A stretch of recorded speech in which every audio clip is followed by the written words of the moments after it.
The champagne glass shattered against marble as Victoria Winters, CEO of a billion-dollar empire, made the most reckless decision of her perfectly controlled life. Tonight, she would walk into that restaurant and tell James Parker, the struggling single father who photographed her annual report 6 months ago, exactly what she wanted. No corporate politeness, no calculated strategy. Just 5 words that would change everything. I have waited long enough. At 42, Victoria had crushed competitors and built an empire that made powerful men tremble. But James, this widowed photographer raising his sick daughter alone, had cracked something inside her she thought she buried 15 years ago. She wanted him. She wanted his daughter. She wanted the family she sacrificed for power. What Victoria did not know was that her board was plotting her destruction at that exact moment, and James was hiding a devastating secret about his daughter's condition that could destroy everything before it began. Hit that like button and tell me where you are watching from, because what happens next will redefine everything you thought you knew about love, power, and the courage to choose what truly matters. But to understand why Victoria Winters was willing to risk everything tonight, you need to understand the woman she used to be. The woman she killed 20 years ago to survive. Victoria did not start as ice. She started as fire. 22 years old, standing in a cramped apartment in Brooklyn that smelled like instant ramen and ambition. Victoria Chen.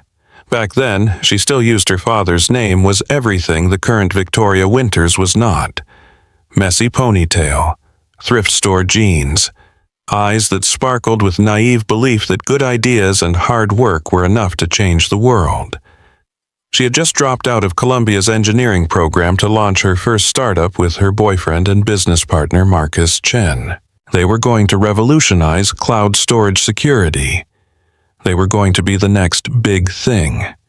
They were going to build an empire together. Marcus proposed on the night they signed their first major client contract. Down on one knee in their tiny office space, a ring he definitely could not afford glinting under fluorescent lights. Victoria said yes without hesitation, because she believed in fairy tales back then. She believed that love and ambition could coexist. She believed that the man who whispered dreams into her ear at 3 a.m. while they coded side by side would never become the nightmare that destroyed her. She was wrong about everything.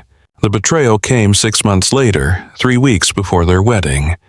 Victoria arrived at their office early one Tuesday morning to find Marcus already there, which was unusual. He was always the late sleeper, the creative genius who worked best after midnight. She almost turned around to grab them both coffee when she noticed the open laptop on his desk screen illuminating his face with that particular glow she knew meant he was deep in their proprietary code. Except he was not debugging, he was copying. Victoria stood in the doorway, watching the man she loved systematically transfer 18 months of her work, her innovations, her sleepless nights onto an external hard drive. The security protocol she had designed specifically to prevent data theft, the one Marcus had insisted they did not need to implement internally because they trusted each other, that protocol would have caught this. But love makes you stupid. Trust makes you vulnerable. She must have made a sound because Marcus looked up. Their eyes met. And in that split second before he started explaining, before the lies began tumbling out, Victoria saw the truth in his face. This was not a moment of weakness. This was calculated. This was planned. This had been the plan all along. The hard drive was already sold. The buyer was Techdyne Solutions. Their biggest competitor, the company that had rejected Victoria's initial pitch 2 years earlier, because she was too young, too female, too ethnic to be taken seriously. Marcus had been negotiating with them for 4 months.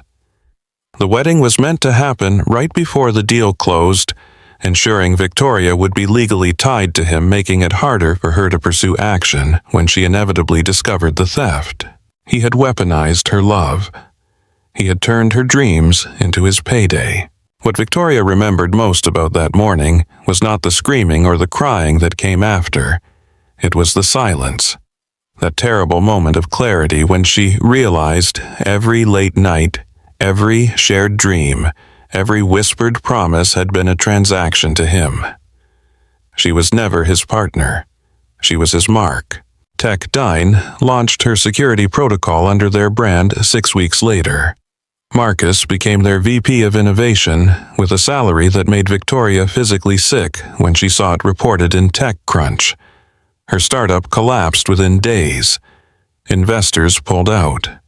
Her reputation was shredded by rumors Marcus strategically planted about her technical incompetence and emotional instability. The girl who was going to change the world could not even pay her rent. Victoria moved back into her childhood bedroom in Queens, 22 years old and destroyed. Her mother, who had emigrated from Taiwan and worked 3 jobs to send Victoria to Colombia, made her congee every morning and said nothing. Sometimes silence is the kindest response to devastation. For 3 months, Victoria barely left that room. She would lie on her twin bed, staring at the ceiling where she had stuck glow in the dark stars as a child, and wonder if Marcus had ever loved her, even a little. The not knowing was worse than the betrayal. At least betrayal was definitive. But the question of whether any of it was real, that question had teeth. The turning point came on a random Wednesday afternoon. Victoria was walking to the corner store when she passed a newsstand and saw Marcus's face on the cover of a business magazine. The headline called him a visionary. They quoted him talking about his innovative security protocols using the exact words Victoria had used when she first pitched the idea to him 2 years earlier. He had stolen her voice along with her code. Standing there on a Queens sidewalk, something inside Victoria calcified. The grief transformed into something harder, colder, infinitely more dangerous. She was done being the victim. Done crying over a man who had turned her heart into profit margin. If the world rewarded people like Marcus, then she would learn to play by those rules. She would become what she needed to become to never be vulnerable again. The next morning, Victoria walked into a temp agency and took the first corporate job they offered. Executive assistant at a mid-tier consulting firm. The pay was terrible. The work was mind-numbing, but it got her in the door. She started attending night classes for her MBA, paying for it with maxed-out credit cards and sheer determination. During lunch breaks, she studied the executives she assisted, how they talked, how they moved, how they wielded power like a scalpel. She learned that sentiment was liability. She learned that trust was for people who could afford to lose. She learned that the only person you could rely on was yourself. Within 2 years, Victoria had her MBA and a junior analyst position at a venture capital firm. She worked 100-hour weeks volunteering for every impossible project, every thankless task. She became known as the woman who never said no, never complained, never showed weakness. Behind closed doors, male colleagues called her the Ice Queen. She wore it like armor. Her first major power move came 3 years into her VC career. The firm was evaluating a startup pitch from a young female founder with revolutionary AI technology. Victoria recognized the same fire she once had in the founder's eyes, that dangerous combination of brilliance and naivete. The senior partners were planning to lowball the valuation, install their own CEO, and effectively steal the company from its creator. Old Victoria would have been horrified. New Victoria saw an opportunity. She went to the founder privately and laid out exactly what the firm was planning. Then she made an offer. Victoria would secure fair funding and protect the founder's control, but in exchange, Victoria wanted a seat on the board and equity points that would make her rich when the company went public. The founder, grateful and desperate, agreed. Victoria structured the deal to protect the founder while simultaneously positioning herself as the emerging power player at the firm. When the company went public, 18 months later, Victoria's shares were worth $42 million. She was 29 years old. She used that money to start her own venture capital firm, with one stated mission: identify innovative tech startups and acquire them before they reach their full potential. Within 5 years, Victoria Winters, she had legally changed her name, shedding the last vestige of the girl who believed in Marcus Chen, had built a reputation as the most ruthless investor in Silicon Valley. Companies celebrated when she showed interest. They should have been terrified. Her strategy was elegant in its cruelty. Invest early, gain board control, replace founders with experienced executives, scale rapidly, sell at massive profit. Repeat. She became everything she once despised because it worked, because vulnerability was for people who could afford to bleed. The corporate bodies piled up behind her. Founders who trusted her found themselves ousted from companies they built. Employees who believed her promises about culture and mission learned that quarterly earnings mattered more. Victoria told herself she was teaching them the same lesson Marcus taught her. The world does not reward the sincere. It rewards the strategic. By 35, Victoria had liquidated her VC portfolio and used the proceeds to acquire a struggling enterprise software company called Horizon Tech. She rebranded it as Horizon Enterprises, fired 70% of the staff, and rebuilt it according to her vision. No sentiment. No loyalty beyond contractual obligation. No room for the weakness that destroyed her at 22. Horizon grew into a billion-dollar empire under her leadership. The business press wrote glowing profiles about her as a feminist icon, a self-made success story living proof that women could compete in the ruthless world of corporate America. They had no idea they were celebrating a woman who had systematically murdered every soft part of herself to survive. Victoria's personal life reflected her philosophy. Brief relationships with appropriate men that never progressed beyond surface-level companionship. No talk of marriage. No sharing of vulnerabilities. No risk of anyone getting close enough to matter. She attended charity galas with handsome dates who understood they were accessories, not partners. She perfected the art of intimacy without connection. Her mother asked once, when Victoria was visiting for Lunar New Year, whether she was happy. Victoria had deflected with talk of quarterly earnings and expansion plans. Her mother listened, then said something in Mandarin that translated roughly to "You can build towers to heaven and still die alone in the cold." Victoria left early that year. Happiness was for people who could afford the luxury of vulnerability. Victoria built fortresses instead. By the time she turned 40, Victoria could not remember the last time she had cried. Could not remember the last time she had let anyone see beneath the immaculate surface she presented to the world. The woman who once believed in fairy tales had been replaced by a creature who believed in contracts leverage and the cold comfort of a bank account that could never betray you. She told herself she had won. Marcus Chen had gotten his moment of glory, but where was he now? Still a VP at Techdyne, while Victoria commanded an empire. She had transformed her destruction into domination.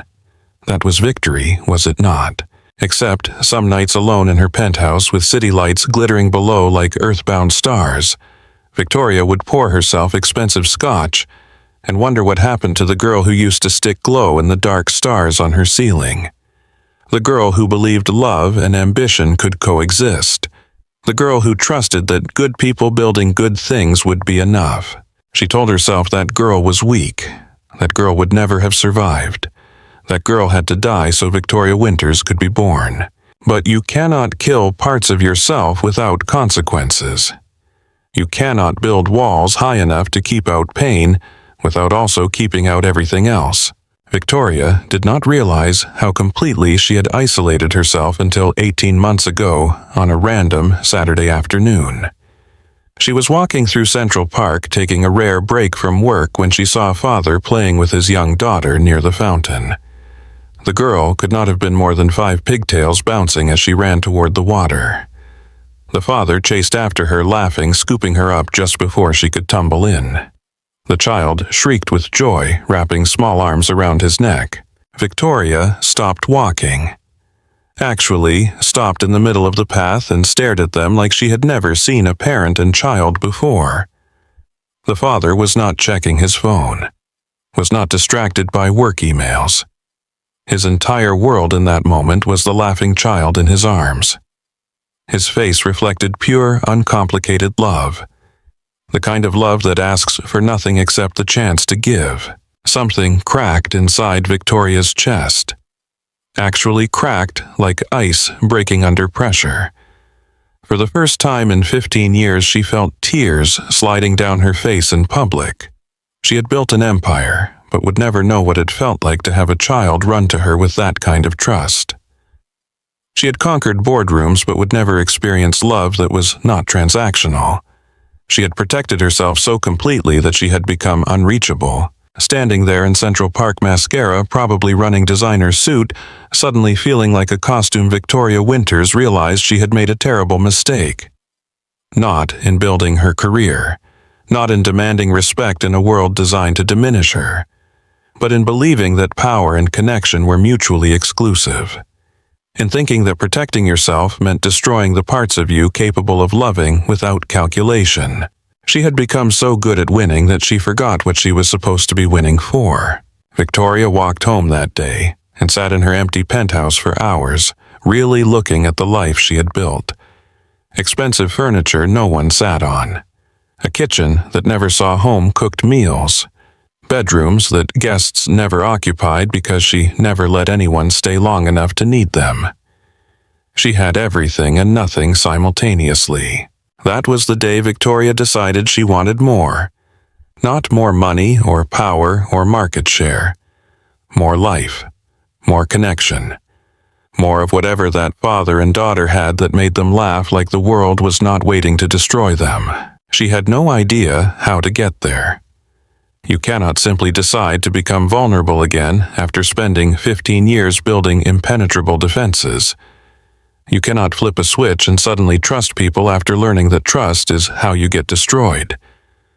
But Victoria was nothing if not strategic. If she could build a billion-dollar company, surely she could figure out how to build a life worth living. She started small. Learned to say yes to dinner invitations from colleagues instead of always declining. Attended her assistant's wedding instead of sending a gift with an excuse.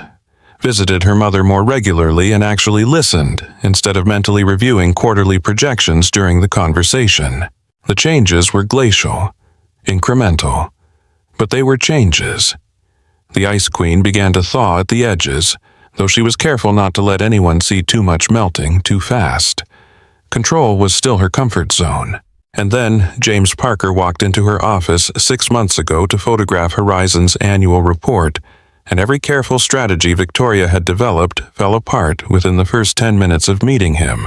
James Parker was not supposed to be the man who cracked Victoria Winters open. He was supposed to be a vendor, a photographer hired for a corporate gig, paid and forgotten. But the universe has a way of destroying the best laid plans of people who think they have everything figured out. To understand why James mattered, why this struggling single father with calloused hands and a camera bag held together with duct tape could shake the foundations of a woman who had withstood hostile takeovers, you need to understand what grief had taught him about the difference between surviving and living. 6 years earlier, James Parker was a different man entirely. He worked in marketing for a mid-sized advertising firm, wore suits that fit properly, and had a 401k he actually contributed to regularly. He lived in a comfortable 2-bedroom apartment in Brooklyn with his wife Sarah and their 3-year-old daughter Emma. Life was not extraordinary, but it was good. It was stable. It was enough. Sarah had been his college sweetheart. They met in a photography elective class junior year, when James was supposed to be focusing on his marketing degree but kept sneaking off to the darkroom to develop film. Sarah was an elementary school teacher with paint perpetually under her fingernails and a laugh that made everyone around her want to laugh too. She saw the artist James was pretending not to be and loved him for it anyway. Their marriage was the kind that made other couples slightly envious. Easy affection. Inside jokes that spanned years. The ability to communicate entire conversations with a single look across a crowded room. When Emma was born, Sarah quit teaching to stay home, and James took on extra freelance work to cover the income gap. It was tight financially, but they were happy. Genuinely, uncomplicatedly happy. The cancer diagnosis came on a Tuesday afternoon in October. Sarah had been complaining about fatigue for months, blaming it on chasing a toddler and poor sleep. When she finally went to the doctor, they found stage 3 ovarian cancer that had already metastasized. The oncologist gave them treatment options and statistics that might as well have been a death sentence wrapped in medical terminology. Sarah fought for 3 years. Chemotherapy that left her so weak she could barely hold Emma. Radiation that burned her skin and stole her beautiful hair. Experimental treatments that cost them their savings and did nothing except buy a few more months. James watched the woman who used to dance in the kitchen while making breakfast waste away into someone he barely recognized. He photographed her through it all. Started as a way to document Emma's childhood in case Sarah did not make it to see her grow up, but evolved into something else. A way to see his wife as she truly was, instead of as the disease consuming her. Through his lens, Sarah was still radiant, still laughing even when the laugh turned into a cough, still beautiful even when conventional beauty had been stripped away by medical intervention. The night she died, Sarah was in their bedroom because she refused to die in a hospital. Hospice had set up equipment that made their space look clinical, but James had surrounded her with photographs he had taken over the years. Sarah at their wedding. Sarah pregnant with Emma. Sarah and Emma finger painting on the kitchen floor. A life in images because images were all he knew how to give her by then. Emma was asleep in her room. Sarah had insisted she not be woken up, not wanting their daughter's last memory to be watching her mother die. So it was just James holding Sarah's hand as her breathing became more and more labored, the hospice nurse in the corner giving them privacy while monitoring machines that would soon go silent. Sarah opened her eyes one last time around 3 a.m, looked directly at James with a clarity that had been absent for weeks. Her voice was barely a whisper when she said, "Take care of our girl." Then softer, almost like she was asking permission, "Let yourself be happy again someday." Her last breath came 5 minutes later. The hospice nurse checked for a pulse, noted the time, and began making the necessary calls. James sat there holding his wife's hand long after it went cold, wondering how you are supposed to keep living when half of yourself just stopped. The funeral was surreal. Everyone telling him how sorry they were, how strong he was being, how Sarah was in a better place now. James nodded and accepted casseroles he would never eat, and listened to people who meant well say things that did not help. Emma clung to his leg the entire time, asking when Mommy was coming back. No one had adequately explained death to a 6-year-old in a way that made sense. 2 weeks after burying his wife, James had to photograph a wedding. He had booked it months earlier when they still needed the money for Sarah's treatments, and canceling meant losing the deposit he could not afford to lose. So, he showed up at a venue decorated in white roses and fairy lights, watching a young couple promise forever to each other, and tried not to think about how forever was a lie people told themselves to feel safe. He made it through the ceremony, through the reception, through the first dance and the cake cutting and all the rituals of celebrating a beginning when all James could think about was endings. He captured beautiful images of 2 people who believed they were invincible, because they had not learned yet that love cannot protect you from loss. In his car afterward, James broke down completely, sobbing so hard he could not breathe, hands shaking too badly to start the engine.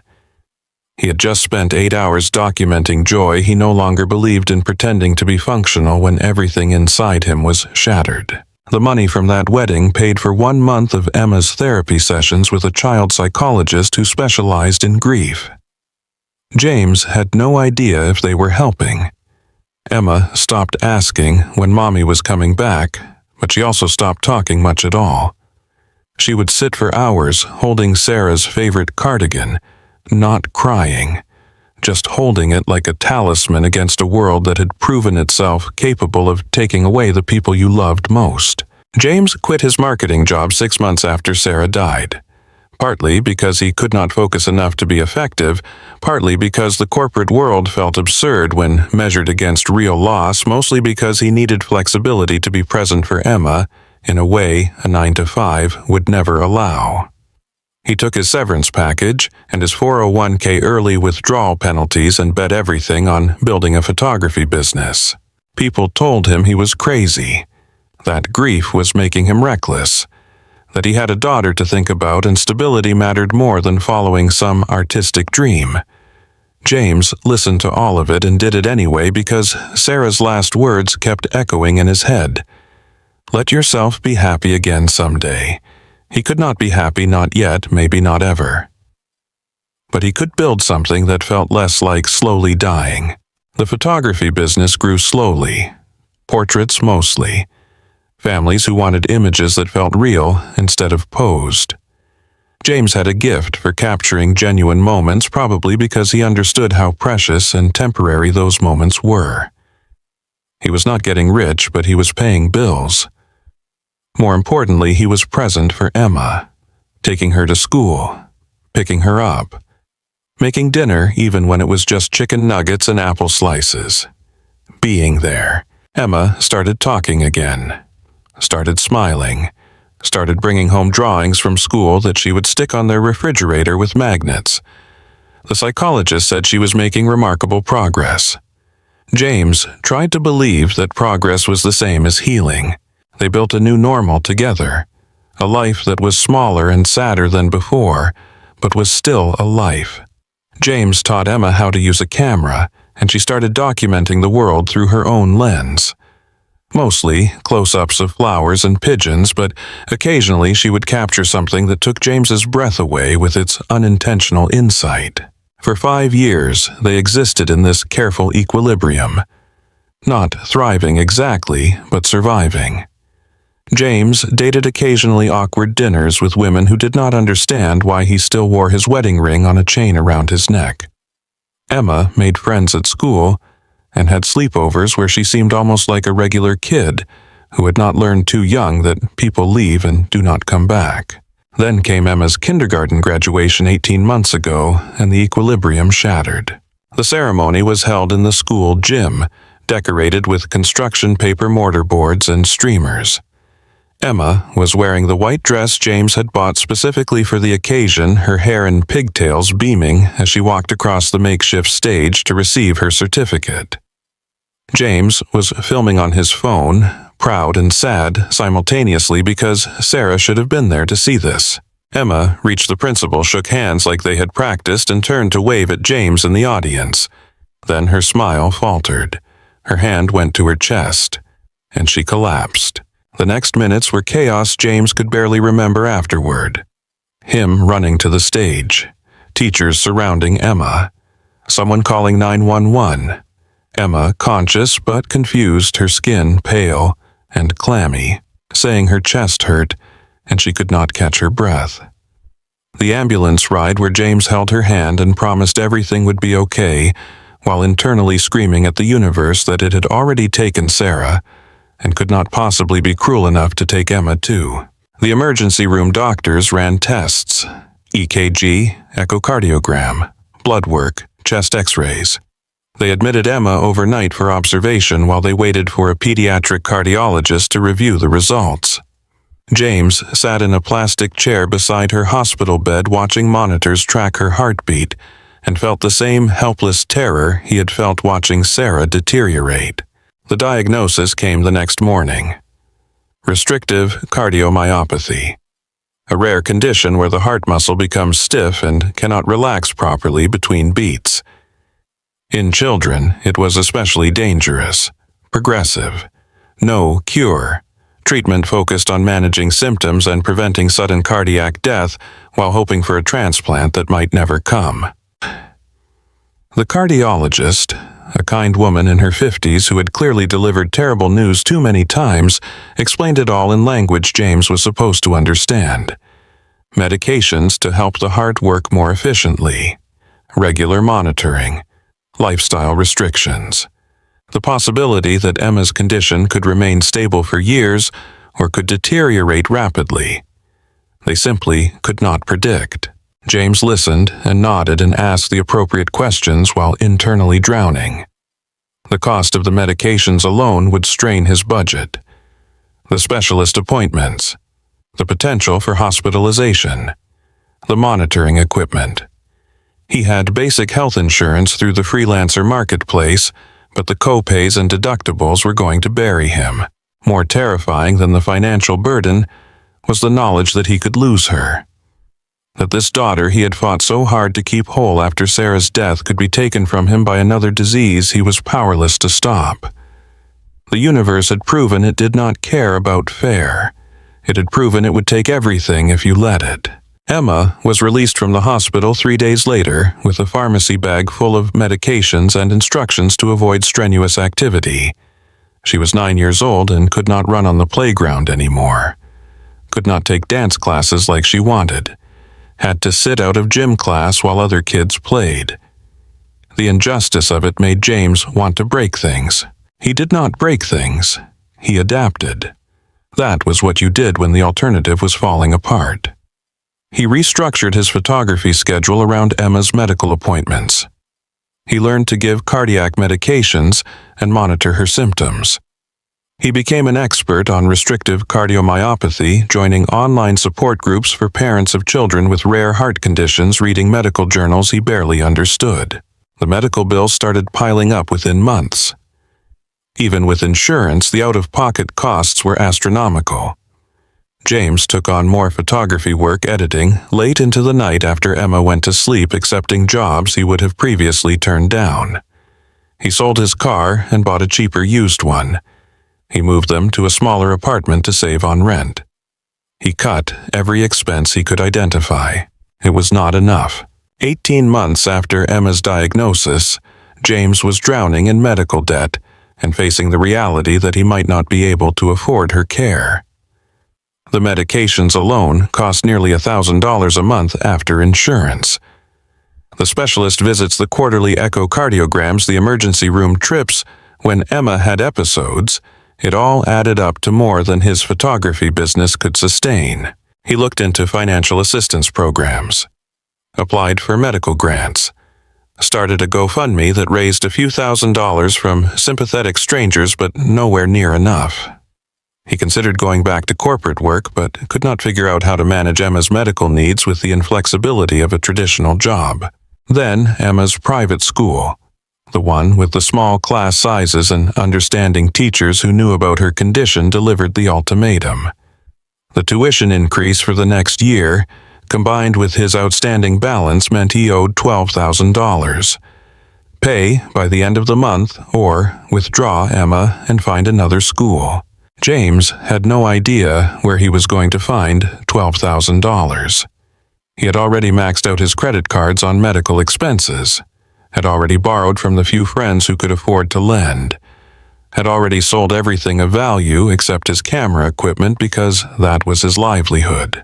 He was sitting at his kitchen table at 2 a.m, staring at bills he could not pay when his phone buzzed with an email. A corporate photography gig. Horizon Enterprises needed someone to photograph their annual report. The budget was generous. Not $12,000 generous, but enough to make a dent. James accepted the job without researching the company. He needed the money too badly to be selective. That decision changed everything. 6 months ago, James walked into Horizon Enterprises headquarters carrying his camera bag and trying to look more professional than he felt. The building was all glass and steel and money, the kind of place that made him acutely aware he was wearing a suit he had owned since before Sarah died, and shoes that should have been replaced 2 years ago. The receptionist directed him to the executive floor, where he would be photographing the leadership team. James set up his equipment in a conference room with floor-to-ceiling windows overlooking the city, checked his lighting, and tried to remember how to do corporate photography. He was used to candid family portraits and event coverage. Posed executive headshots required a different energy. The first few subjects were forgettable. CFO who wanted to look powerful. COO who was clearly uncomfortable in front of the camera. VP of whatever who kept checking his phone between shots. James guided them through poses, made small talk to relax them, captured the images they needed. Then, Victoria Winters walked into the conference room and James forgot how to breathe properly. She was not conventionally warm. That was James's first thought. Everything about her screamed controlled perfection. Platinum blonde hair styled in a way that probably cost more than his rent.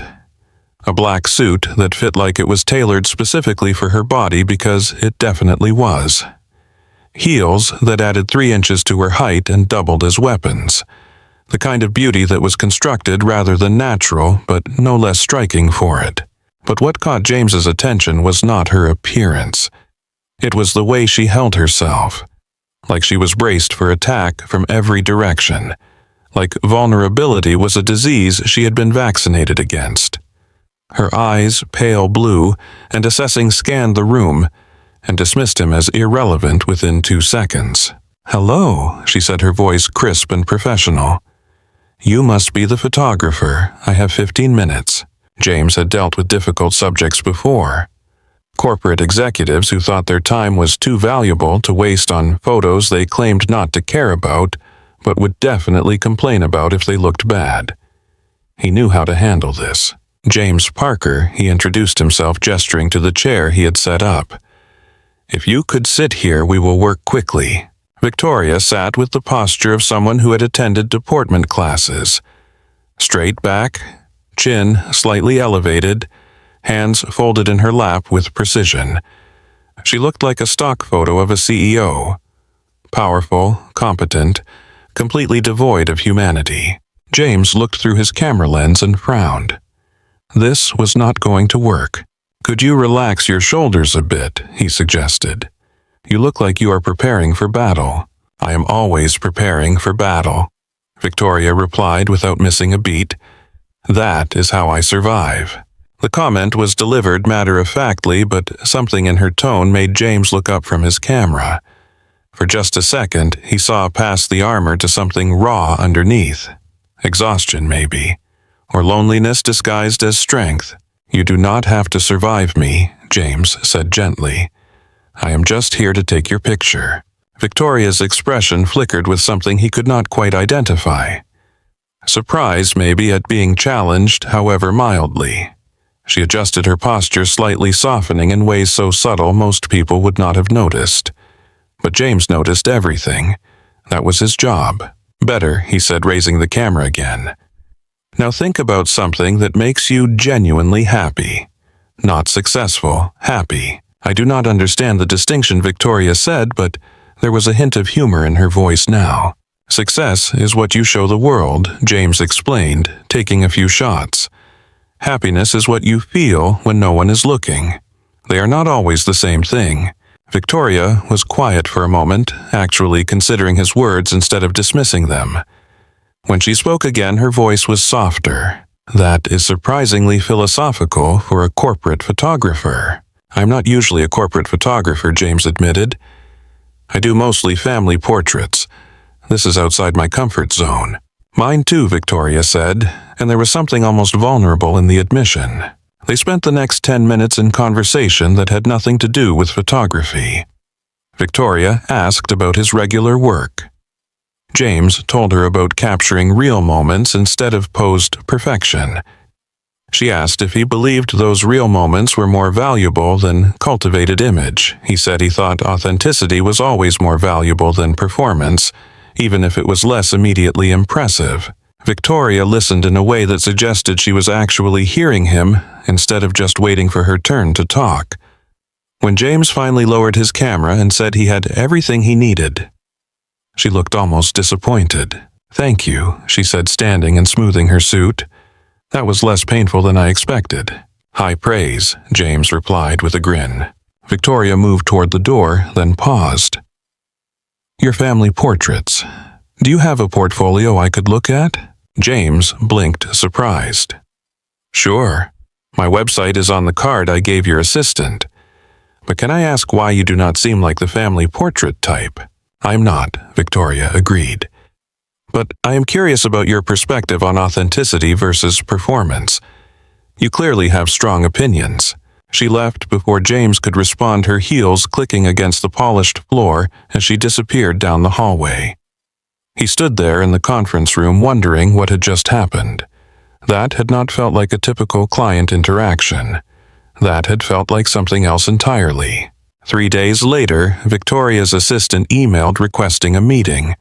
Not about the photographs which had been approved without changes, about a potential project. Could James come to Horizon Enterprises to discuss details? James showed up to the meeting expecting a corporate gig. Maybe they wanted event coverage or additional headshots. What he got instead was Victoria Winters sitting in her massive office overlooking Manhattan, offering him something completely unexpected. "I have been reviewing your portfolio," she said without preamble. "Your work is exceptional. You capture people as they actually are, instead of as they wish to be perceived. That is rare." "Thank you," James said carefully, unsure where this was going. "I am restructuring Horizon's marketing approach," Victoria continued. "Moving away from sterile corporate imagery toward something more human. I want to hire you to develop a campaign that shows our employees and leadership as real people. Can you do that?" The budget she quoted made James's eyes widen. It was more than he made in 3 months of regular work. It would cover Emma's school tuition and make a significant dent in their medical debt. "I can do that," he agreed immediately. What James did not say was that he needed this job desperately. That his daughter's health and education depended on income he could not reliably generate. That he was one emergency away from financial collapse. Victoria did not need to know his desperation. This was business, except it did not stay business. The project required regular meetings to discuss concepts and review work. James would come to Horizon's offices usually in the evening after Emma was settled with her babysitter, and he and Victoria would work through ideas in her conference room. She was brilliant in ways he had not expected. Not just strategically smart, but creatively insightful. She understood branding and image construction at a level that made James's marketing degree feel inadequate. But more than her intelligence, James found himself drawn to the moments when her guard dropped. Usually late at night when they had been working for hours and exhaustion made pretense too difficult to maintain. She would make observations that were surprisingly vulnerable, would ask questions that revealed how isolated she actually was, would look at his photographs of families and something wistful would cross her face before she locked it away again. One night, about 6 weeks into the project, Emma had a medical episode that required an emergency room visit. James had to cancel their meeting at the last minute, texting Victoria a brief apology without details. He spent 5 hours in the pediatric ER while doctors stabilized Emma's heart rhythm, his phone dying because he forgot to charge it in his panic. When he finally got Emma home and settled at 4 in the morning, he found 17 missed calls from Victoria and a text that simply said, "Are you all right?" He called her back even though it was an unreasonable hour because something about her concern felt genuine in a way that demanded acknowledgement. She answered on the first ring, her voice sharp with worry. "What happened?" she demanded. James found himself telling her everything. Emma's heart condition, the ER visit, his terror every time something went wrong. He had not meant to dump all of this on a client, but exhaustion and fear made him honest in ways he normally was not. Victoria was quiet for a long moment after he finished. Then she said something that surprised him. "I am coming over." "You do not have to do that," James protested. "It is 4 in the morning. I am fine." "No, you are not," Victoria replied, "and you should not be alone right now. What is your address?" She showed up 40 minutes later, wearing jeans and a sweater, looking more human than James had ever seen her. No makeup, hair in a ponytail, like she had just grabbed whatever was closest and left. She was carrying a bag from a 24-hour diner. "You need to eat," she said, handing him the bag. "And I need you to tell me about Emma's condition. All of it. The diagnosis, the prognosis, the treatment plan, the costs, everything." They sat at James's small kitchen table as the sun started rising over Brooklyn, and he told her things he had not told anyone. How scared he was, how inadequate he felt, how he had no idea if he was making the right medical decisions or ruining his daughter's chances. How the financial burden was crushing him, but he would figure it out because that was what parents did. Victoria listened without interrupting. When he finally stopped talking, she asked detailed questions that proved she had been paying close attention. Then she made an offer that should have felt patronizing but somehow did not. Horizon has a medical assistance program for employees and contractors, she said carefully. It is designed to help with situations exactly like yours. Would you let me connect you with those resources? James wanted to say no, wanted to maintain his pride and handle his problems himself, but he was too tired and too scared to refuse help he desperately needed. Over the following weeks, Victoria helped him navigate insurance complexities and connected him with specialists in pediatric cardiology who were leaders in restrictive cardiomyopathy treatment. She never made it feel like charity, always framed it as him doing her a favor by giving feedback on Horizon's support programs. But the help was not one-sided. James started bringing Emma to occasional meetings when childcare fell through, and he watched Victoria transform around his daughter. The Ice Queen melted into someone warm and genuinely interested in a 9-year-old's opinions about everything from photography to her favorite books. Emma adored Victoria immediately, in that uncomplicated way children love people who actually see them. And Victoria, who claimed to have no maternal instincts, would sit on the floor of the conference room helping Emma edit photos on a tablet, speaking to her with a respect and patience that revealed something tender beneath all that armor. James fell in love slowly, and then all at once. Somewhere between watching Victoria laugh at one of Emma's terrible jokes and seeing her cry when Emma gave her a drawing as a thank you gift. Somewhere between late-night conversations about loss and loneliness and quiet moments when they both realized they were not alone anymore. But he did not say anything, could not say anything. Victoria was his client, and so far out of his league they might as well exist on different planets. She was a billionaire CEO. He was a struggling photographer who could not afford his daughter's medication. Whatever he felt, it was not something he could act on. Then, 3 weeks ago, Emma asked the question that made pretending impossible. James had picked her up from a playdate at Victoria's penthouse. Yes, Victoria somehow had Emma over for playdates now, and Emma was unusually quiet on the subway ride home. Finally, she looked up at James with those serious eyes that were too old for a 9-year-old and asked, "Daddy, is Victoria going to be my new mom?" James had no idea how to answer that. He settled for, "Why do you ask, sweetie?" "Because she looks at us the way Mommy used to look at us in the old pictures," Emma explained. "Like we are her favorite thing in the whole world, and you look at her the same way. So I thought maybe she would be my new mom." The simplicity of childhood logic breaking through adult complications. James tried to explain that things were not that simple, that Victoria was their friend, that family did not work that way. But Emma just shrugged and said, "I hope she does become my mom because I really like her." That conversation haunted James for weeks, because Emma was right. He did look at Victoria like she was his favorite thing. And Victoria looked at both of them with something that felt remarkably like love, even if neither of them had named it yet. 2 days ago, Victoria had invited him to dinner. Just the two of them. Not a business meeting. A date, though neither used that word. James accepted, knowing that everything was about to change, terrified and hopeful in equal measure.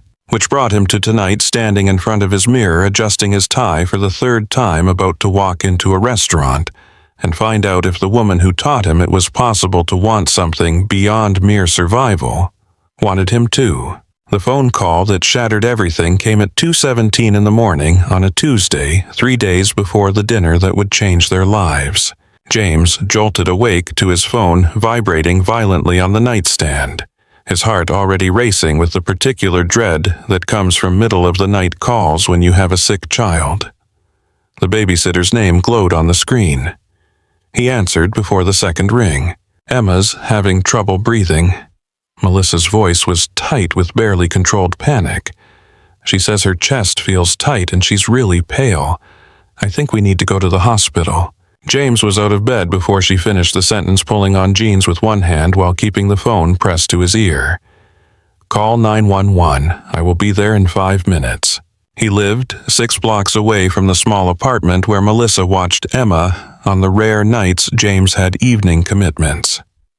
He ran the entire distance, his breath coming in gasps that had nothing to do with exertion and everything to do with terror. This was not the first emergency with Emma's heart, but each one carried the possibility of being the last. The ambulance was already there when James arrived, lights painting the quiet residential street in urgent reds and blues. He found Emma on a gurney in the living room, oxygen mask over her small face, paramedics working with practiced efficiency while Melissa hovered nearby crying. Daddy Emma's voice was muffled behind the mask, but he could hear the fear in it. "My heart feels funny." James took her hand, squeezing gently while forcing his voice to stay calm. "I know, baby. These nice people are going to help you feel better. Okay, I am right here." The ride to New York Presbyterian's Pediatric Emergency Department was a blur of medical terminology James had learned to understand over the past 18 months.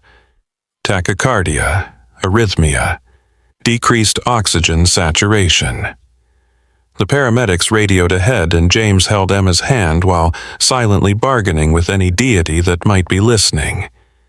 Take anything else. Take his business. Take his apartment. Take years off his own life. Just not her. Please, not her.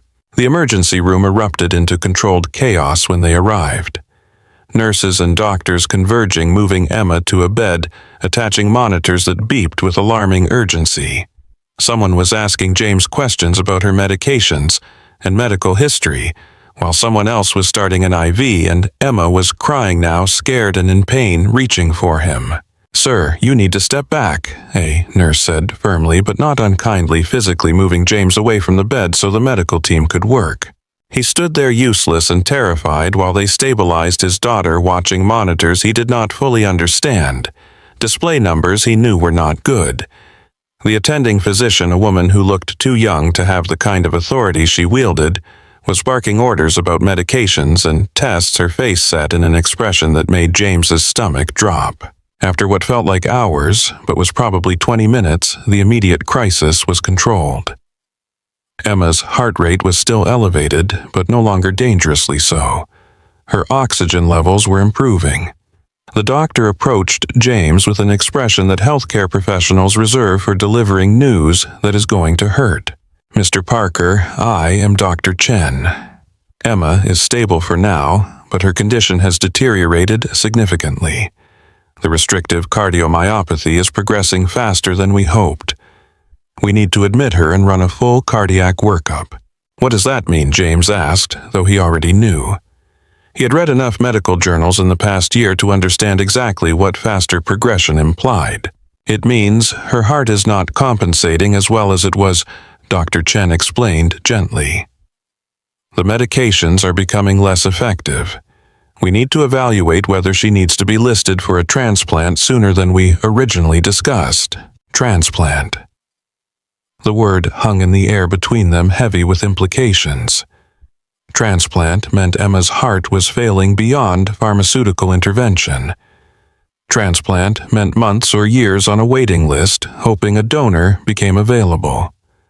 Transplant meant someone else's child had to die for his to live. The moral complexity of that equation made James physically sick. "Can I see her?" he asked quietly. Dr. Chen nodded. "We are moving her to the pediatric ICU. You can stay with her there." The pediatric intensive care unit was a special kind of hell, designed with cheerful murals and primary colors to disguise the fact that children were fighting for their lives inside.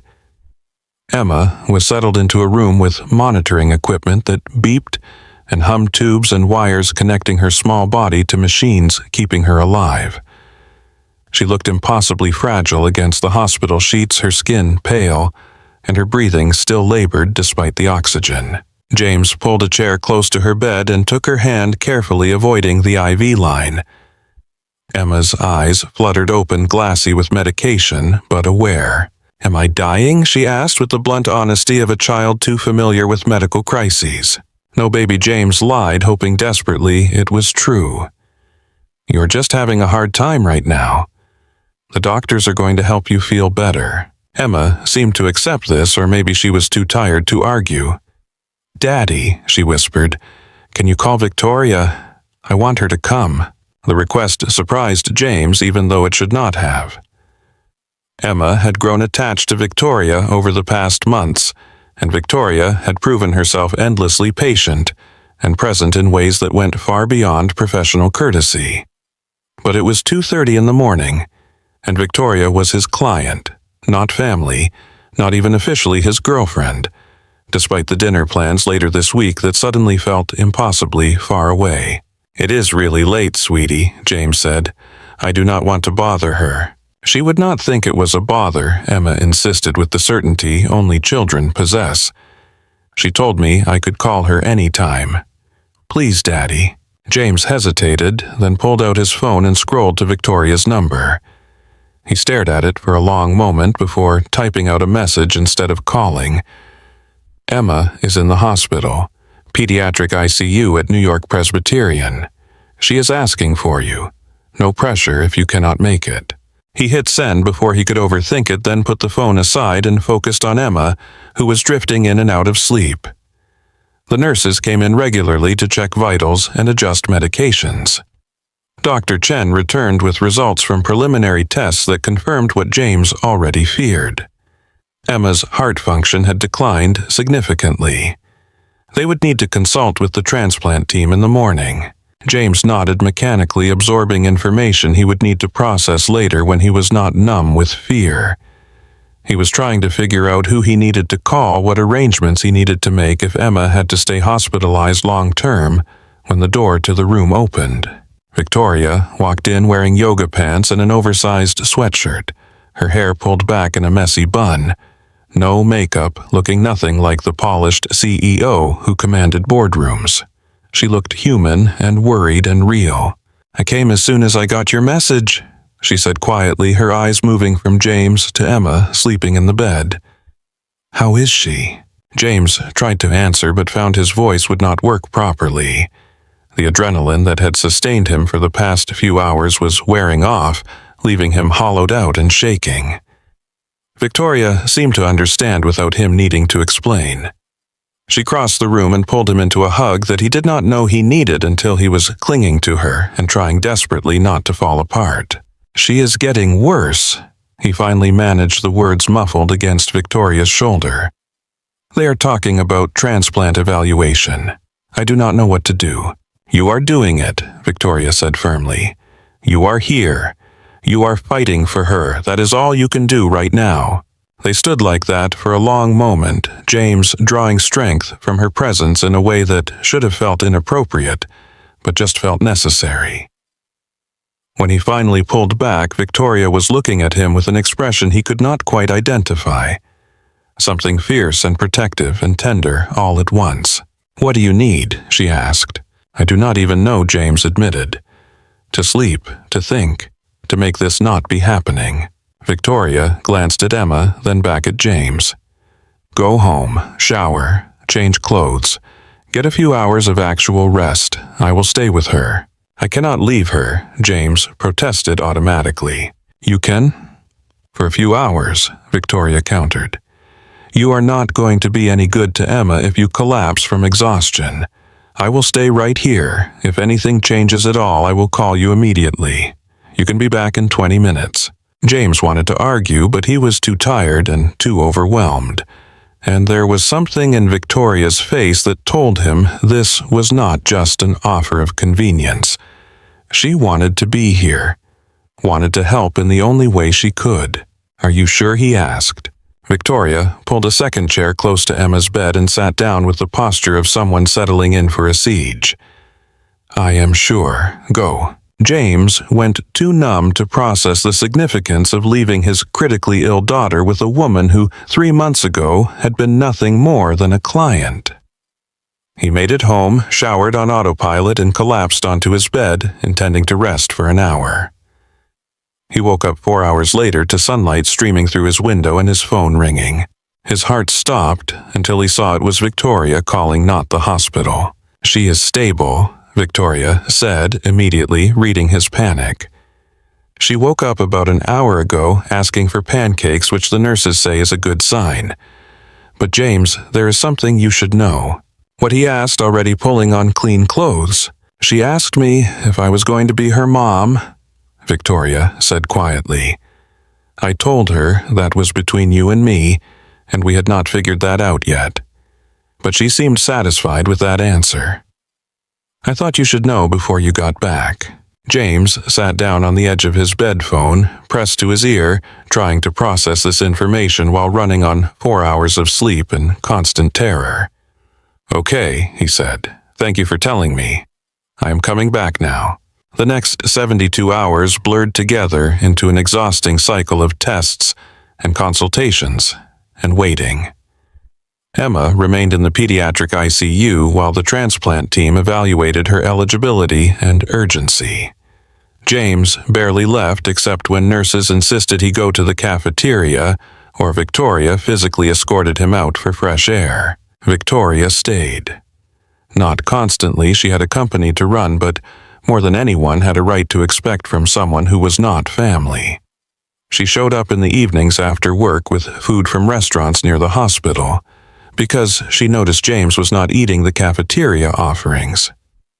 She sat with Emma during procedures when multiple adults were not allowed, keeping her calm and distracted. She read to Emma from books she bought in the hospital gift shop, her cultured voice making even children's stories sound elegant. James watched her transform in that hospital room. The CEO who ran a billion-dollar empire with ruthless efficiency became someone infinitely gentler with his daughter. She was patient when Emma was cranky from medications.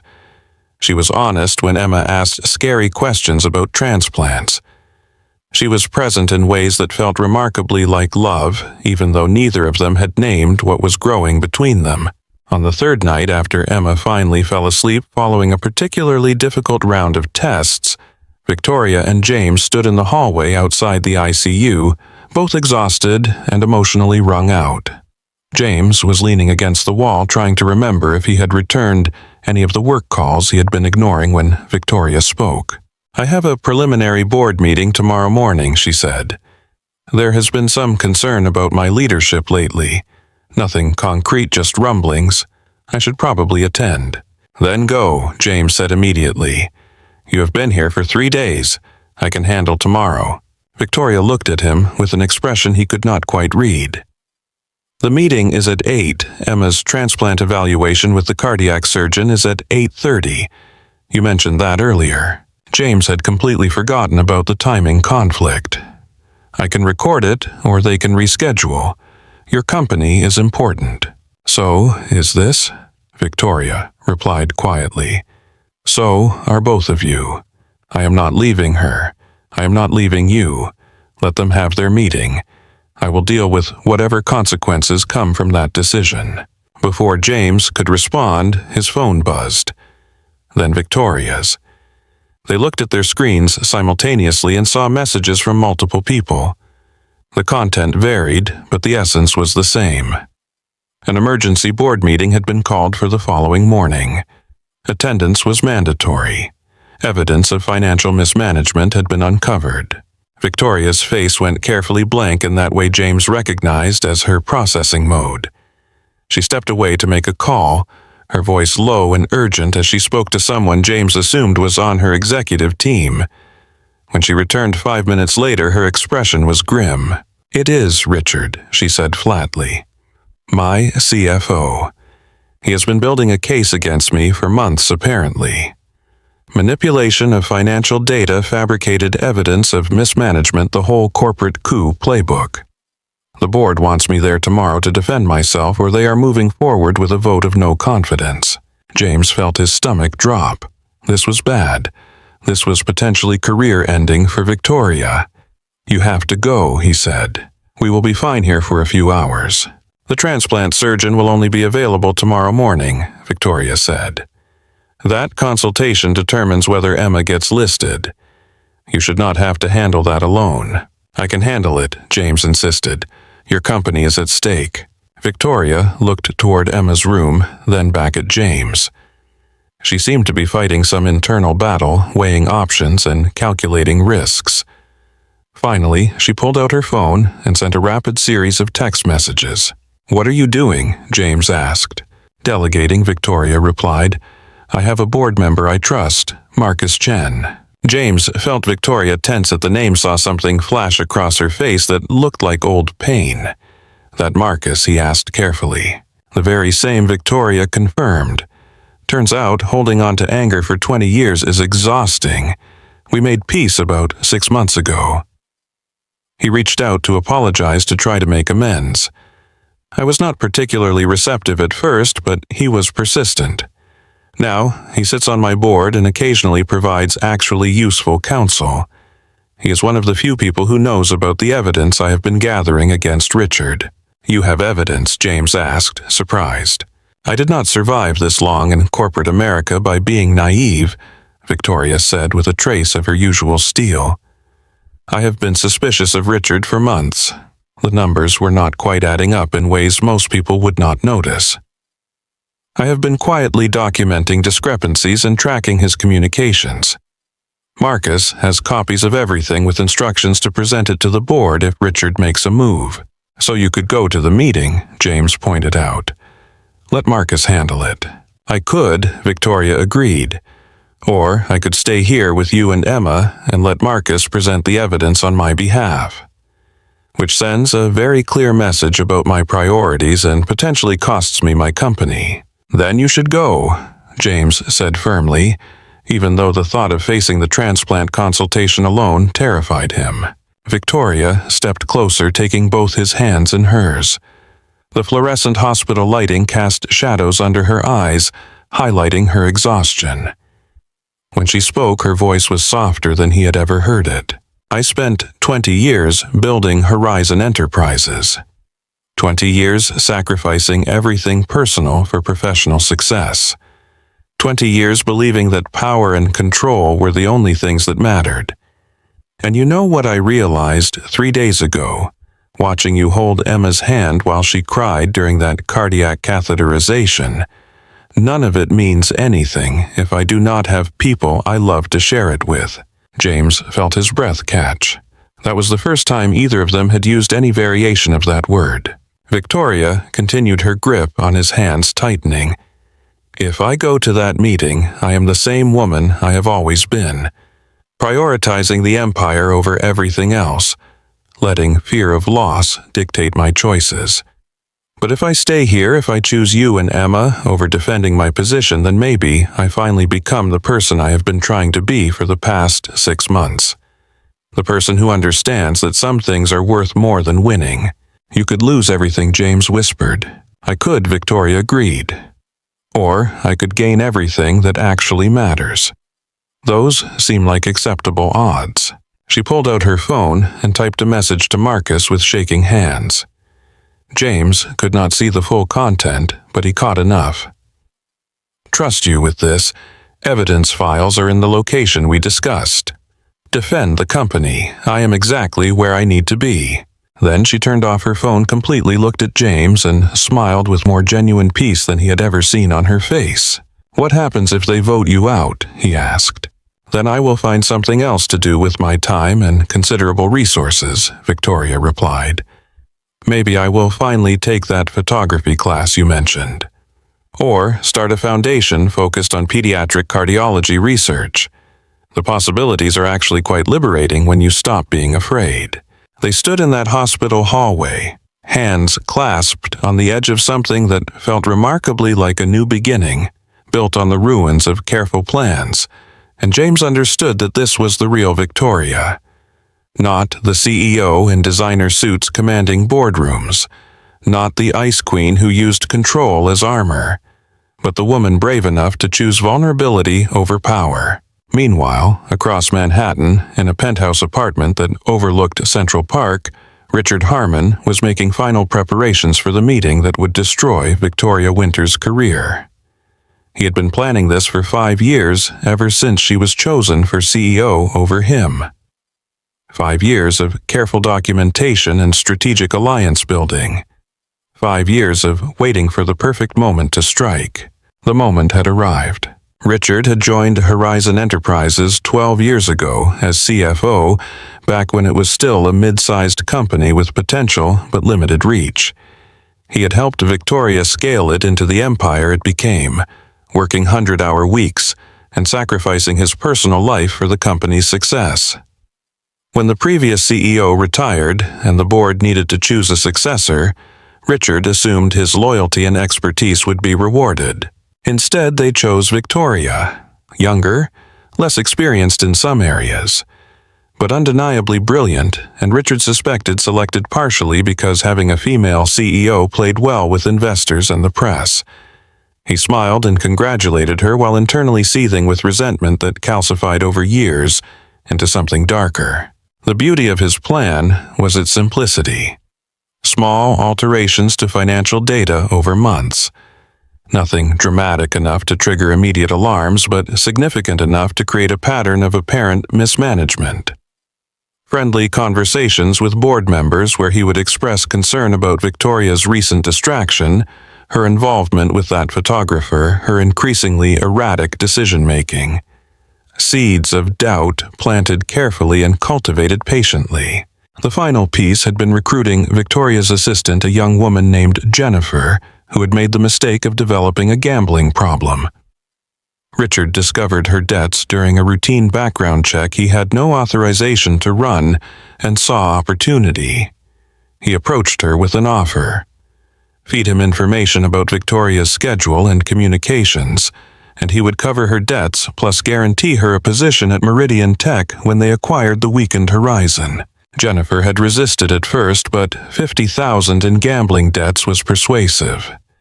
She started forwarding him Victoria's confidential emails and calendar. That was how Richard knew about Victoria's growing involvement with James Parker and his sick daughter. That was how he positioned it to the board as a CEO whose judgment was compromised by emotional entanglement with a vendor. Tomorrow morning, Richard would present his evidence to the board. Victoria would be caught off guard, probably still at that hospital with the photographer and his dying kid. She would not have time to mount an adequate defense. The board would vote no confidence. Richard would step in as interim CEO and immediately begin negotiations with Meridian Tech for a buyout that would make him enormously wealthy. It was perfect. Except for the variable Richard had not accounted for because Victoria had hidden it so carefully, even Jennifer did not know. The evidence Victoria had compiled on Richard's own activities. The paper trail documenting his communications with Meridian. The financial forensics proving his data manipulation. The recordings from the one time Richard got drunk at a company event and bragged to a colleague about his plans, not knowing Victoria had asked security to monitor that particular conversation. Marcus Chen had all of it. And while Richard was preparing his presentation, Marcus was preparing something far more devastating. The hospital room was quiet except for the steady beep of monitors tracking Emma's heart. James sat in the chair beside her bed, Victoria beside him, both watching the small girl sleep. The transplant consultation had been scheduled for 8:30, just half an hour after the board meeting started without Victoria. Tomorrow would determine everything. Whether Emma would be listed for a transplant, whether Victoria would still have a company, whether the future they were building together could survive the weight of these simultaneous crises. Victoria leaned her head against James's shoulder, exhaustion finally catching up with her. "I am terrified," she admitted quietly, "of all of it." "Me too," James replied, taking her hand. "But at least we are terrified together now." Emma stirred slightly, mumbling something in her sleep about pancakes and puppies. Victoria smiled, despite everything that soft expression she got when looking at this child who had somehow become hers without anyone officially declaring it. Whatever happens tomorrow, James said, I want you to know something. You being here choosing to stay with us instead of fighting for your company, that means more than you probably realize. Emma is going to remember that you were here. I am going to remember that you were here. I would not want to be anywhere else, Victoria replied simply. They sat in silence as night deepened. Outside the hospital windows, two people who had spent years protecting themselves from exactly this kind of vulnerability, now facing the possibility of losing everything they had separately built to gain something together. They were only beginning to understand. Across town, the board meeting was hours away from beginning. Richard's presentation was polished and damning. Marcus's counter-evidence was comprehensive and devastating. The corporate battle that would determine Horizon's future was set, but in a pediatric ICU room, a different kind of battle was being fought. The battle to keep a little girl's heart beating. The battle to build a family from broken pieces. The battle to believe that love might actually be worth the terrifying risk of loss. James looked at Victoria, really looked at her, and saw someone who had faced down corporate raiders and hostile takeovers without flinching, now trembling slightly at the prospect of opening her heart completely. He saw the woman who built walls now choosing to tear them down. He saw his future if they could just survive the present. Emma woke briefly, saw them both there, and smiled with the pure contentment of a child who knows she is loved and protected, even in a hospital surrounded by machines keeping her alive. She reached for both their hands, pulling them close. Tell me the story again, she murmured sleepily. About the princess who forgot how to be scared. That is not a real story, sweetie, James said gently. You made that up. Then make it real, Emma insisted. Please. So James and Victoria took turns creating a story about a princess who ruled a kingdom, but never learned to be happy until she met a knight and his daughter who taught her that the strongest magic was choosing love over fear. It was sentimental and probably terrible storytelling, but Emma loved it. And by the time they finished, she was sleeping peacefully again. Victoria wiped tears from her eyes that she did not bother hiding anymore. That is what I want, she whispered, that ending, where love wins. Then we fight for it, James replied. Tomorrow and every day after, until we get it. They stayed like that through the night, taking turns sleeping in uncomfortable chairs, waking each other when nurses came for checks, holding Emma's hand and each other's, and hoping desperately that hope was enough, because tomorrow everything would either fall apart completely or somehow impossibly come together. The boardroom on the 42nd floor of Horizon Enterprises was designed to intimidate. Floor-to-ceiling windows overlooking Manhattan. A table carved from a single piece of walnut that cost more than most people's cars. Chairs that were ergonomically perfect and psychologically uncomfortable. Richard Harmon had chosen this room specifically for the emergency meeting because he wanted Victoria to feel the weight of what she was losing. Except Victoria was not there. The board members filed in at 7:55, coffee in hand, expressions ranging from concerned to curious to outright hostile. 12 people who collectively controlled the future of a company worth $3.7 billion. Richard stood at the head of the table, his presentation queued up on the massive screen behind him, confident and ready to destroy the woman who had taken what should have been his. Marcus Chen was the last to arrive, sliding into his seat at exactly 8 o'clock, with the calm demeanor of someone who held cards no one else knew were in play. He nodded at Richard with polite acknowledgement, giving nothing away. "Shall we begin?" Richard said, not bothering with pleasantries. "We are all aware of why we are here. There are significant concerns about Victoria Winter's leadership and decision-making over the past several months. I have compiled evidence that I believe warrants immediate action." He clicked to the first slide. Financial projections that showed Horizon missing targets by increasingly wide margins. Except the numbers were manipulated, altered just enough to paint a picture of mismanagement without being obviously fraudulent to anyone who was not looking carefully. "As you can see," Richard continued, "we have experienced consistent underperformance in 3 consecutive quarters. This coincides directly with Ms. Winters' involvement in personal matters that have distracted her from her fiduciary responsibilities to this company and its shareholders. What personal matters? Asked Eleanor Bradshaw, the board member who had been with Horizon since before Victoria became CEO. Richard clicked to the next slide, which showed a timeline. Dates when Victoria had canceled meetings. Instances when she had delegated responsibilities. A photograph pulled from social media showing her leaving a children's hospital with James Parker. Miss Winters has become romantically involved with a vendor, Richard said, letting the implication hang. A photographer hired for our annual report who has a critically ill daughter. While I have sympathy for the situation, the fact remains that our CEO's judgment has been compromised by emotional attachment. She has been prioritizing this relationship over the company's interests. That is quite an accusation, Marcus said mildly. Do you have evidence that this relationship has actually harmed the company beyond these financial numbers? Richard was ready for this. He had prepared a comprehensive case. He clicked through slides showing delayed strategic decisions meetings. Victoria had left early projects where she had been less involved than usual. Each piece alone was innocuous. Together, they painted a picture of a CEO losing her edge. Furthermore, Richard continued, I have been approached by Meridian Tech with a buyout offer.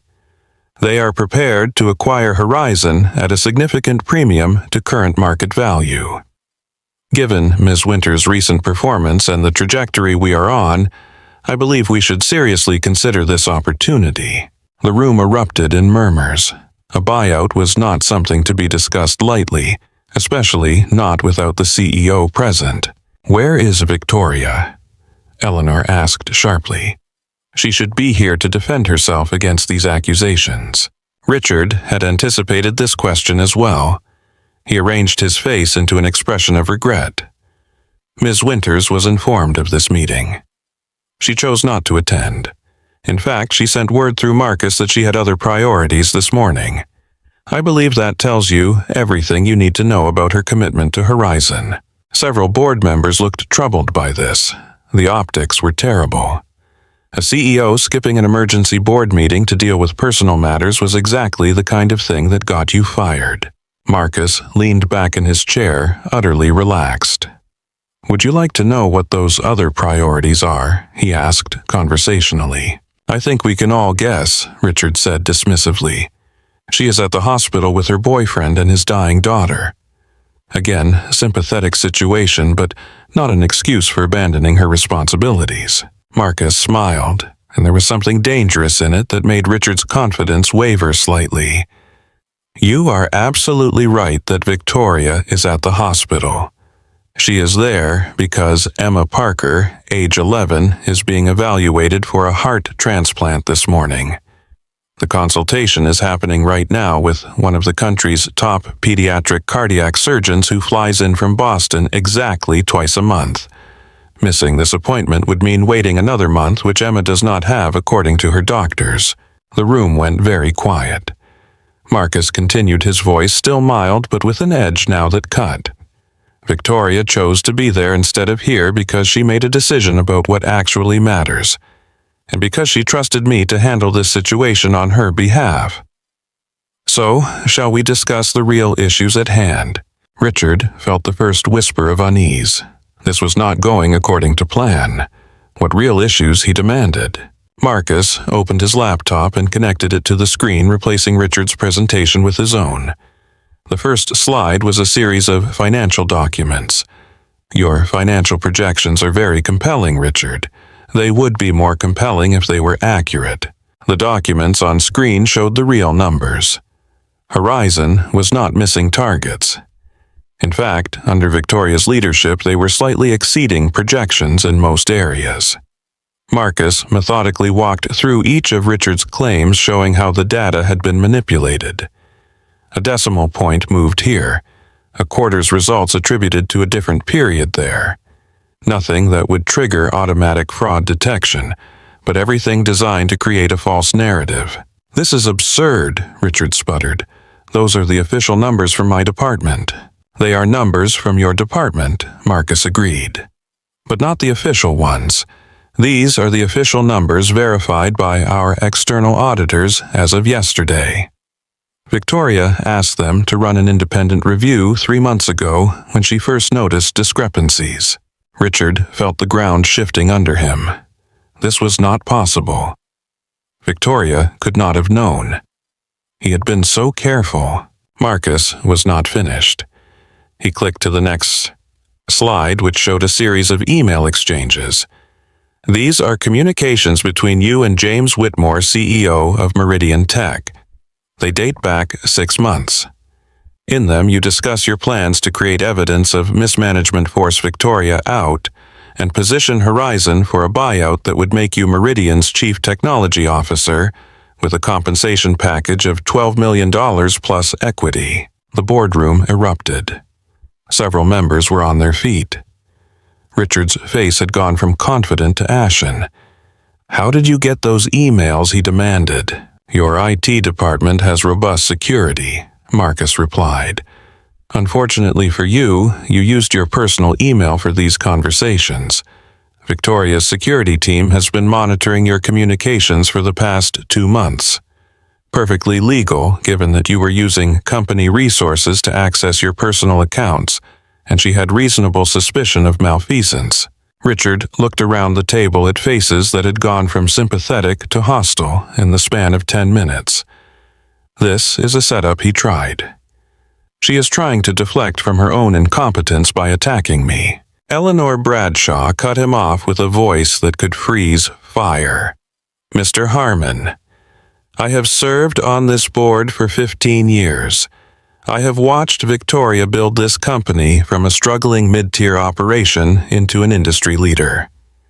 What I am seeing on this screen is evidence of fraud, embezzlement, and corporate espionage.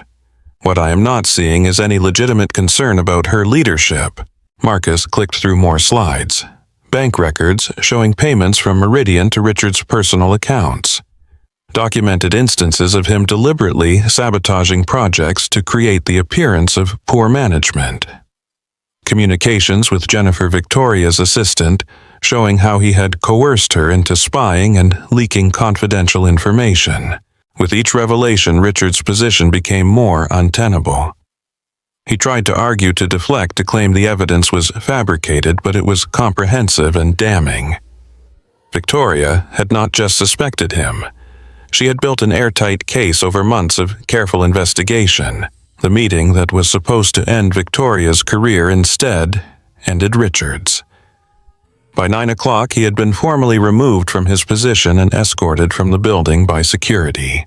The board had voted unanimously to support Victoria's continued leadership and to pursue both criminal and civil action against Richard for his activities. Eleanor called Victoria personally to deliver the news. "The board stands behind you," she said firmly. "We apologize for doubting you even briefly. Take the time you need at the hospital. We will handle the transition here."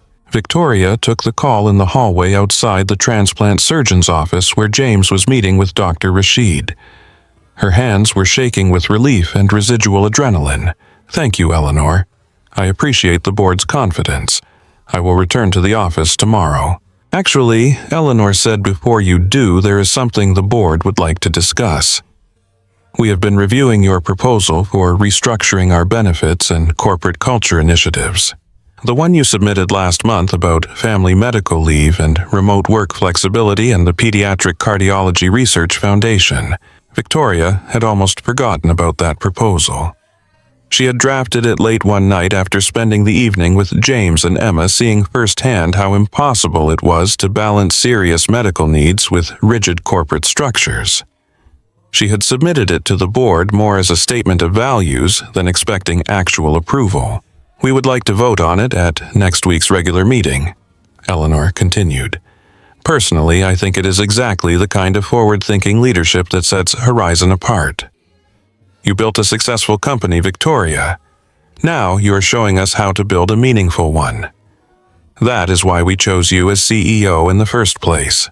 Victoria ended the call and stood in the hospital corridor for a long moment, letting the magnitude of what just happened sink in. She had won. Richard was gone. Her position was secure. The company she built over 2 decades was still hers. And yet, standing there in a hallway that smelled of antiseptic and recycled air, wearing yesterday's clothes and running on 3 hours of sleep, Victoria realized the victory felt smaller than she expected. Not meaningless, but not the most important thing anymore either. The door to Dr. Rashid's office opened, and James emerged looking shell-shocked. Victoria crossed to him immediately, reading disaster in his expression. "What did he say?" she asked. James seemed to have trouble forming words. Dr. Rashid followed him out, a slight man in his 50s with kind eyes and the bearing of someone who delivered life-changing news regularly. "Miss Winters," he greeted her. "James mentioned you are part of Emma's support system. Perhaps you should hear this as well." They moved to a small consultation room where Emma was coloring at a table supervised by a nurse. Dr. Rashid pulled up Emma's latest test results on a tablet. "Emma's heart function has declined more rapidly than we anticipated," he explained, his voice gentle but direct. "The restrictive cardiomyopathy is progressing to end stage. We need to list her for transplant immediately. She is young and otherwise healthy, which works in her favor, but the waiting list for pediatric hearts is significant. Average wait time is 6 to 12 months, assuming a suitable donor becomes available." "What happens if we do not find a donor in that time frame?" James asked, though his voice made clear he already knew. "We manage her symptoms as aggressively as possible and hope," Dr. Rashid said. "But I will not mislead you. Without a transplant, Emma's prognosis is poor. We are looking at months, not years." Victoria felt like she had been punched. She looked at Emma, this vibrant, funny, smart little girl who had taught her what it meant to love without reservation, and could not process the idea that she might not be here a year from now. "What can we do?" Victoria heard herself ask. "What resources do you need? What specialists should we consult? Is there anything experimental we should consider?" Dr. Rashid looked at her with something like approval. "We are already doing everything current medical science allows. The foundation you mentioned establishing focused on pediatric cardiac research that could help children like Emma in the future. But for Emma specifically right now, we need a donor heart. Everything else is just buying time and hoping." The three of them sat in that small room while Dr. Rashid explained the transplant process in detail, the surgery itself, the anti-rejection medications Emma would need for life, the monitoring and follow-up care, the statistics on survival rates that were better than they used to be but still sobering. Emma would be listed as status 1A, the highest priority. They would install a defibrillator immediately in case her heart rhythm became dangerously unstable. She would need to stay within 2 hours of the transplant center at all times, because when a heart became available, they would have only a small window to perform the surgery. "Your lives are about to change significantly," Dr. Rashid said. "This is a marathon, not a sprint. You will need support systems in place, both of you." After the consultation, James took Emma to the playroom where she could watch cartoons and pretend to be a normal kid for a while. Victoria stood with him, watching through the window as Emma settled on a beanbag chair, already looking tired from the short walk. "I cannot afford this," James said quietly. "The transplant, the medications after the monitoring. Even with insurance, we are talking hundreds of thousands of dollars. I do not have it. I have maybe 10,000 in savings, and that is already earmarked for her care." "You are not doing this alone," Victoria said firmly. "I cannot ask you to pay for my daughter's medical care," James protested. "That is not why I let you into our lives." Victoria turned to face him fully. "You did not let me into your lives. I fought my way in because you and Emma became the most important people in my world, and I did not even realize it was happening until it was too late to protect myself. So you are not asking me for anything. I am telling you, whatever this costs, whatever we need to do, we do it together." James looked at her with an expression that was part gratitude, part desperation, part something deeper. "I love you," he said. I probably should not say that now when everything is falling apart. But I love you, and I need you to know that before anything else goes wrong." Victoria felt tears sliding down her face and did not bother wiping them away. "I love you too," she replied. "I have for months, but I was too scared to admit it. Scared that if I wanted something this much it would be taken away. But I am done being scared. We fight for her. We fight for us, whatever it takes."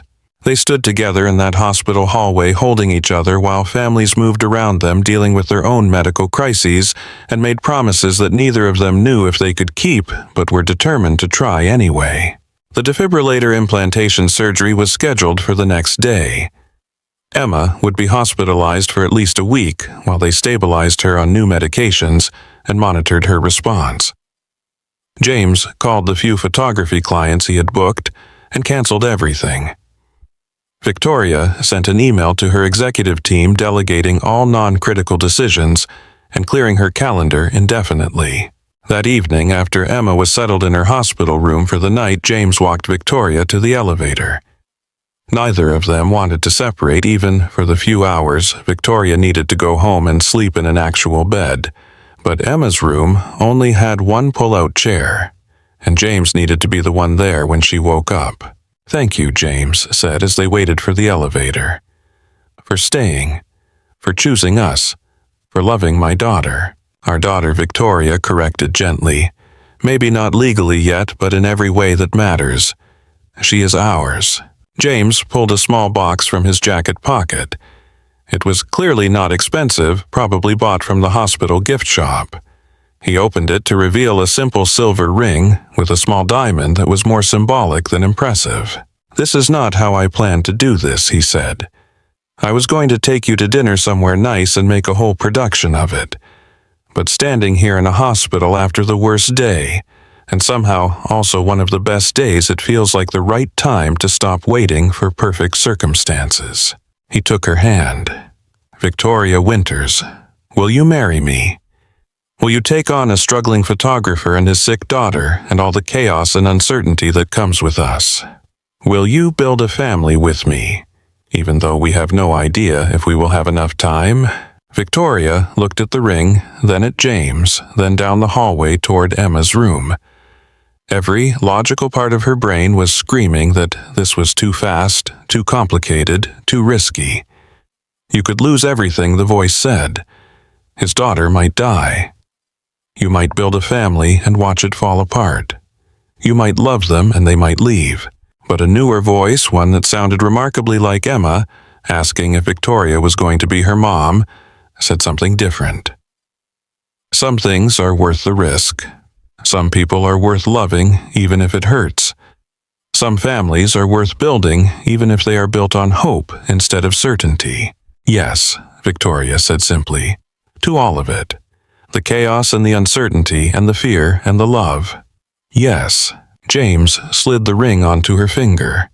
It was too big, would need to be resized, but Victoria decided she liked the imperfection of it. Liked that this engagement was happening in a hospital hallway instead of a fancy restaurant. Liked that they were choosing each other not in spite of the difficult circumstances, but because of them. Because adversity had stripped away all pretense and left only what was real. The elevator arrived. Victoria stepped inside, then turned back to James. "We're going to get through this," she said with more confidence than she felt. "All three of us together. I am not losing either of you. I am going to hold you to that promise," James replied. "Good," Victoria said as the doors started to close. "I always keep my promises." She rode down 42 floors in that elevator looking at the too big ring on her finger and allowed herself to feel something she had not felt in 20 years. Hope that was not tempered by cynicism. Love that was not calculated or strategic. The terrifying, beautiful possibility that maybe she could have both the life she built and the family she craved. Her phone buzzed with messages from her executive team about Richard's removal and the transition plan. Messages from board members expressing support. A message from Marcus saying he handled everything and she should focus on what mattered. Another message from Eleanor about scheduling the vote on her restructuring proposal. Victoria looked at all of it and felt oddly detached. Yes, Horizon mattered. Yes, her career was important. But standing in that elevator engaged to a man who had taught her that strength and vulnerability were not opposites. Planning to be a mother to a child who might not survive the year, Victoria understood that she had already won the only battle that mattered. She had chosen love over fear, had chosen connection over control, had chosen to be fully human instead of safely numb. Whatever happened next with Emma's health and the company, and all the uncertainty that the future held, Victoria Winters was no longer facing it alone. She had a family now, imperfect and fragile and absolutely worth fighting for. The elevator doors opened to the hospital lobby. Victoria stepped out into the cool evening air and felt lighter than she had in decades, despite carrying more fear and more hope than she ever allowed herself before. She looked back up at the hospital windows glowing in the darkening sky, knowing somewhere up there James was sitting beside Emma's bed, keeping watch, and she smiled. Tomorrow, they would start the transplant evaluation process. Tomorrow, she would return to the office and begin restructuring Horizon to reflect the values she had learned from loving this family. Tomorrow would bring new challenges and new fears, and new reasons to question whether choosing vulnerability over armor was sustainable. But tonight, she was engaged to the man she loved and committed to being a mother to a child who needed her, and that felt remarkably like victory, even wrapped in uncertainty. Victoria walked to her car, already planning what she needed to do. Call her lawyer about starting adoption proceedings for Emma, set up trusts to ensure Emma's medical care regardless of what happened, accelerate the foundation launch, restructure her will, all the practical steps that came with building a family, but also the impractical things. Learning to braid hair because Emma had mentioned wanting her hair in braids like the other girls at school. Researching heart-healthy recipes, even though Emma was probably going to want chicken nuggets. Figuring out how to be a mother when she had spent 42 years actively avoiding that possibility. The learning curve would be steep. Victoria was used to being competent and in control, and nothing about parenting a medically fragile 11-year-old was going to be either of those things. But for the first time in her carefully controlled life, Victoria was excited about the challenge instead of terrified of potential failure.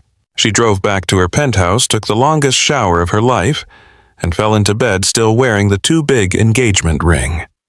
Her last thought before sleep claimed her was of Emma asking if she was going to be her new mom, and Victoria's answer now carried the weight of a promise that terrified and thrilled her in equal measure. Yes, she thought. Yes, I am going to be your mom, and I am going to move heaven and earth to make sure you are here long enough for us to figure out what that means together. 3 months after the proposal that happened in a hospital hallway instead of a fancy restaurant, Victoria Winters sat on the edge of a pediatric hospital bed, watching Emma Parker decorate the walls of her semi-permanent room with drawings and photographs. The defibrillator implantation had gone smoothly. The new medication regimen had stabilized Emma's heart function enough that she could go home between appointments. But the transplant list was exactly as Dr. Rashid had warned, a waiting game with no guarantees. Emma had been admitted again 2 days ago after experiencing an arrhythmia episode at school. Nothing life-threatening, but serious enough that the transplant team wanted her under observation. She had taken the hospitalization with the weary acceptance of a child who had spent too much time in medical facilities, asking only if she could bring her art supplies and if Victoria would stay. Victoria had not left except to shower and change clothes. She was wearing jeans and a Horizon Enterprises sweatshirt that one of her employees had given her as a joke gift last Christmas, back when the idea of their CEO wearing anything with a corporate logo on it would have been laughable.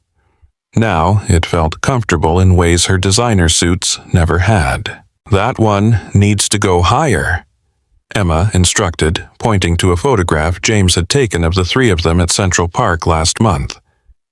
Victoria had her arm around Emma's shoulders.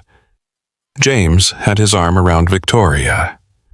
They looked like a family because that was what they had become, unconventional, and still figuring out the details, but undeniably real. Victoria climbed onto the bed, carefully avoiding the IV line and monitor wires, and taped the photo where Emma directed. "This good. Perfect," Emma declared. "Now everyone who comes in will know I have the best family."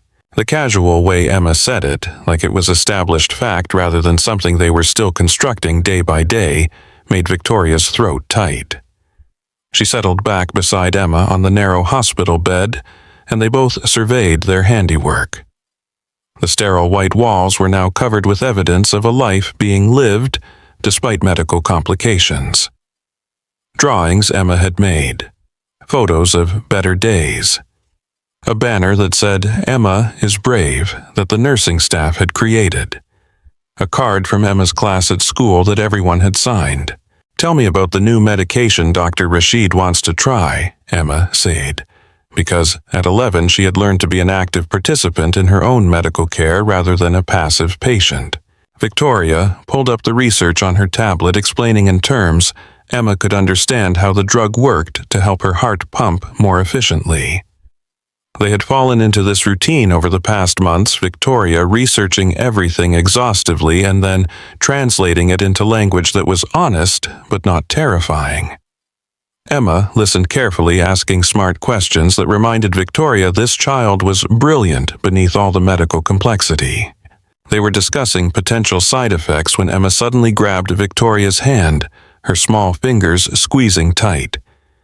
Her other hand went to her chest, her face contorting in pain that she tried to hide but could not quite manage.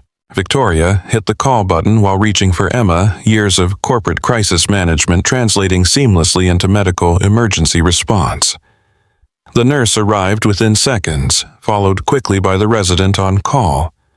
Victoria moved out of the way but stayed close enough that Emma could see her, could draw strength from her presence. The monitors showed what Victoria had learned to recognize as a dangerous arrhythmia. Emma's heart was beating irregularly fast, then slow, then fast again, in a pattern that made the medical staff move with urgent efficiency. They adjusted medications through her IV, checked the defibrillator settings, spoke to each other in medical shorthand that Victoria had learned to partially decode. It felt like hours, but was probably only 10 minutes before Emma's heart rhythm stabilized. The attending physician, a woman named Dr. Patel, who had seen them through multiple crises, now checked Emma's vitals one more time before turning to Victoria. "She is stable now," Dr. Patel said. "But these episodes are becoming more frequent and more severe. We need to have a conversation with you and Mr. Parker about what that means." Victoria knew what it meant. Emma was running out of time. The transplant list could not move fast enough. They needed a donor heart soon, or the next arrhythmia might be the one the defibrillator could not correct. James arrived 20 minutes later, having rushed from a photography session he could not afford to miss. Victoria met him in the hallway and watched his face crumble when she explained what had happened. They held each other outside Emma's room, two people trying to be strong enough for a child who should not have to need them to be this strong.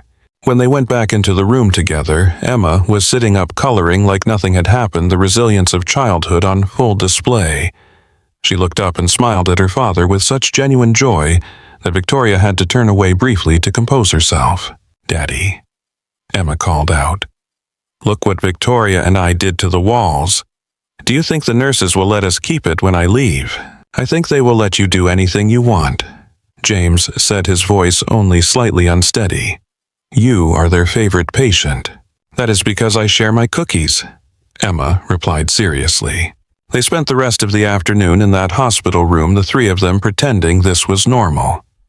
James edited photos on his laptop, while Emma colored, and Victoria reviewed work documents on her tablet. To an outside observer, they might have looked like any family spending a quiet day together. Only the medical equipment and the tension underlying every moment gave away the truth. That evening, after Emma finally fell asleep, James and Victoria met with Dr. Patel and Dr. Rashid to discuss the trajectory of Emma's condition. The news was what they had been dreading. Emma's heart was failing faster than the medications could compensate. She would need to be hospitalized continuously, now kept close to the surgical suite in case a donor heart became available. How long? James asked the question they had all been avoiding. Dr. Rashid's expression was compassionate but honest. Weeks, possibly a few months if we are lucky. Her status on the transplant list is as high as it can be. If a suitable donor becomes available, she will be first in line. But we cannot predict when or if that will happen. Victoria felt the world tilt slightly. Weeks. They were measuring Emma's life in weeks now instead of years. The little girl who had asked if Victoria was going to be her mom might not be here long enough to see the adoption paperwork finalized. Might not be here long enough to be a flower girl at their wedding. Might not be here at all a year from now. James looked like he was drowning. Victoria took his hand and squeezed, trying to communicate strength she did not actually feel. They thanked the doctors and walked back to Emma's room in silence, both processing the impossible reality they were facing. The next morning, Victoria woke in the uncomfortable chair beside Emma's bed to find her phone buzzing insistently. Eleanor Bradshaw was calling, which was unusual. Eleanor preferred email for anything that could wait and only called for genuine emergencies. Eleanor, Victoria answered quietly, stepping into the hallway so as not to wake Emma. "I apologize for calling so early," Eleanor said. "But I wanted you to hear this directly from me. The board voted last night to approve your restructuring proposal. All of it. The family medical leave policy, the remote work flexibility, the Pediatric Cardiology Research Foundation. We are allocating $50 million to establish it with you as the founding director if you choose to accept." Victoria leaned against the wall momentarily overwhelmed. $50 million. Enough to fund serious research. Enough to potentially help children like Emma in the future, even if they could not help Emma herself in time. The board also voted to create a new position. Eleanor continued. Chief Purpose Officer. Someone whose sole responsibility is ensuring that Horizon's success is measured not just in profit, but in positive impact. We would like to offer you that position with the understanding that you would step back from the CEO role, but remain actively involved in strategic direction. "You want me to stop being CEO?" Victoria said, making sure she understood correctly. "We want you to have the flexibility to be present for your family, while still contributing your vision to the company," Eleanor clarified. Richard's betrayal taught us something important. We have been so focused on quarterly earnings that we forgot why we are building this company in the first place. You are showing us a different way. We want to support that. Victoria looked back toward Emma's room, where through the window she could see James sleeping in the other chair, exhausted from keeping vigil. She thought about the past 3 months of trying to run a billion-dollar company while being present for a critically ill child. The constant tension between professional obligations and personal priorities. The guilt every time she chose one over the other. "I need to discuss this with my family," Victoria said. "Can I have some time to think about it?" "Of course," Eleanor replied. "Take whatever time you need. We are not going anywhere." Victoria ended the call and stood in that hospital hallway trying to process what had just happened. The company she had built was offering her a way to stay involved without sacrificing her family. Was offering to restructure itself around values she had learned from loving James and Emma. Was proving that maybe success and humanity were not mutually exclusive after all. She returned to Emma's room to find her awake watching the sunrise through the window with the contemplative expression she sometimes got that made her seem older than 11. "Victoria," Emma said softly, "can I ask you something?" "Anything," Victoria replied, settling beside her on the bed. "When I get my new heart, will I still be me?" Emma's voice was small and uncertain. "Or will I be different because part of me is from someone else?" Victoria thought carefully about how to answer. This was a question about identity and mortality and the strange miracle of organ transplantation, and Emma deserved honesty wrapped in reassurance. "You will always be you," Victoria said firmly. Your heart is what keeps you alive, but you are so much more than your heart. You are your terrible jokes and your beautiful drawings and your kindness to everyone you meet. You are the way you see the world, through a camera lens like your dad taught you. You are the bravest person I have ever known. A new heart will help you live longer, but it will not change who you are at your core. Emma considered this, then nodded. Okay, I just wanted to make sure because I like who I am, even the sick parts. The wisdom of that statement, the acceptance of her whole self, including the parts that were failing, made Victoria want to weep. Instead, she pulled Emma close and held her carefully, mindful of the wires and tubes, but needing the connection. I like who you are too, Victoria whispered. Every single part of you. You are perfect exactly as you are. They stayed like that until James woke up, and then the three of them had breakfast together from the hospital cafeteria because Emma insisted hospital pancakes were actually good if you used enough syrup. It was a small moment of normalcy in the midst of crisis, and Victoria held on to it fiercely. Over the next 2 months, Emma remained hospitalized while they waited for a donor heart. Victoria divided her time between the hospital and Horizon, working with the board to transition into her new role as Chief Purpose Officer. The shift was harder than she expected in some ways, easier in others. Letting go of the CEO title meant releasing control she had held tightly for 15 years. But it also meant freedom to focus on building something that mattered in ways quarterly earnings never could. The Pediatric Cardiology Research Foundation became her primary focus. She recruited top researchers, established partnerships with major medical centers, created funding mechanisms for families struggling with medical costs. Every decision was informed by her experience with Emma, every policy designed to help families like theirs navigate the impossible intersection of love and medicine and money. James continued photographing when he could, though most of his work now came from hospital staff who wanted family portraits or milestone documentation. He had become a fixture in the pediatric ward, his camera capturing moments of joy even in the midst of illness. The photos he took during this time were some of his best work, raw and honest and heartbreaking in their beauty. And Emma waited. She colored and read books and did schoolwork with the hospital tutor. She made friends with other pediatric patients and wrote them encouraging notes. She asked Victoria to teach her about business and James to teach her about photography. She lived as fully as anyone could, while tethered to machines and medication, demonstrating a grace under pressure that humbled everyone around her. The call came on a Wednesday evening in late November, 6 months after the emergency board meeting that saved Victoria's career, and 4 months after Emma had been admitted for continuous monitoring. Victoria was reviewing foundation grant applications when her phone rang. Dr. Rashid's number. "We have a heart," he said without preamble. 8-year-old donor from upstate. Size is a near-perfect match. We can do the surgery tonight if you and James consent. Victoria's hand started shaking so badly she nearly dropped the phone. A heart.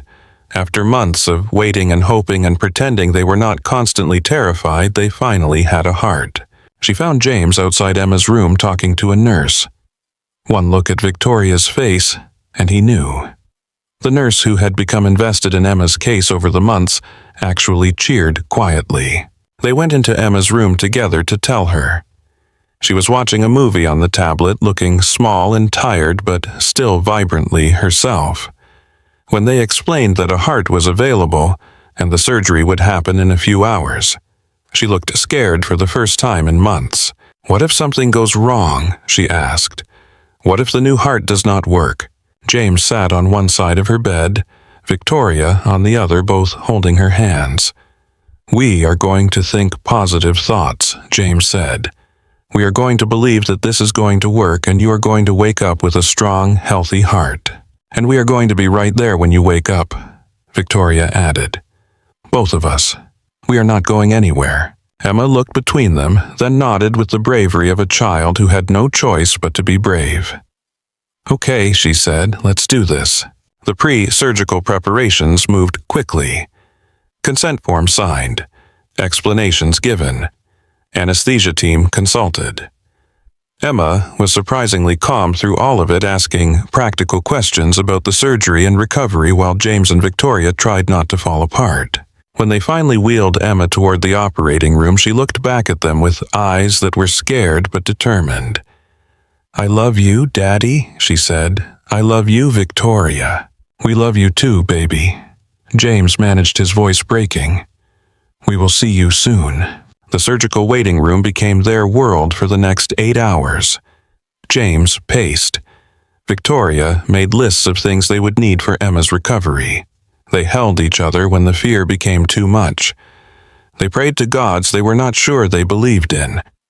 They waited while a team of surgeons tried to give Emma a future. Dr. Rashid emerged at 4 a.m, still in surgical scrubs, looking exhausted but cautiously optimistic. "The surgery went well," he said. "The new heart is functioning beautifully. Emma is in recovery now." The next 48 hours are critical, but she made it through the hardest part. James actually collapsed into a chair, overcome with relief. Victoria stood frozen, afraid to believe this might actually work after months of preparing for the worst. "Can we see her?" Victoria asked. "Soon," Dr. Rashid promised. "Let the recovery team get her stabilized, then you can sit with her while she wakes up."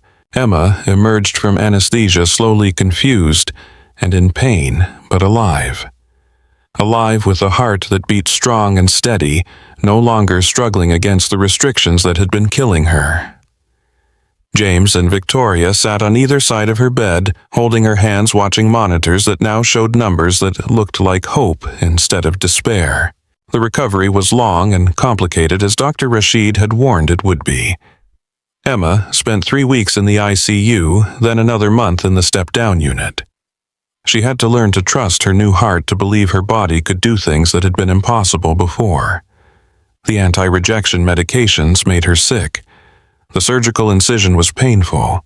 The emotional toll of having survived what so many children did not was complicated in ways no one had quite anticipated. But she healed.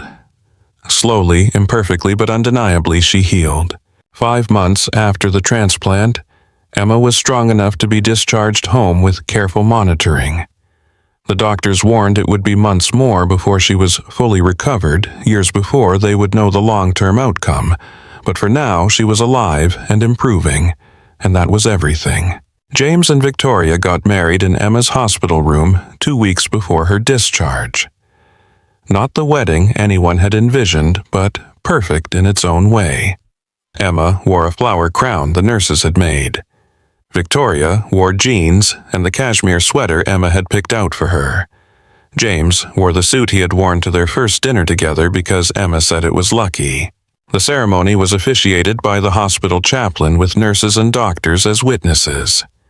Emma stood between them, still weak but beaming, as they exchanged vows they had written themselves. Promises about facing uncertainty together. Promises about choosing love over fear. Promises about building a family that was stronger for being tested. When the chaplain pronounced them married, Emma threw flower petals she had saved from a bouquet someone sent and declared it the best wedding ever, even though she had never been to another wedding to compare it to.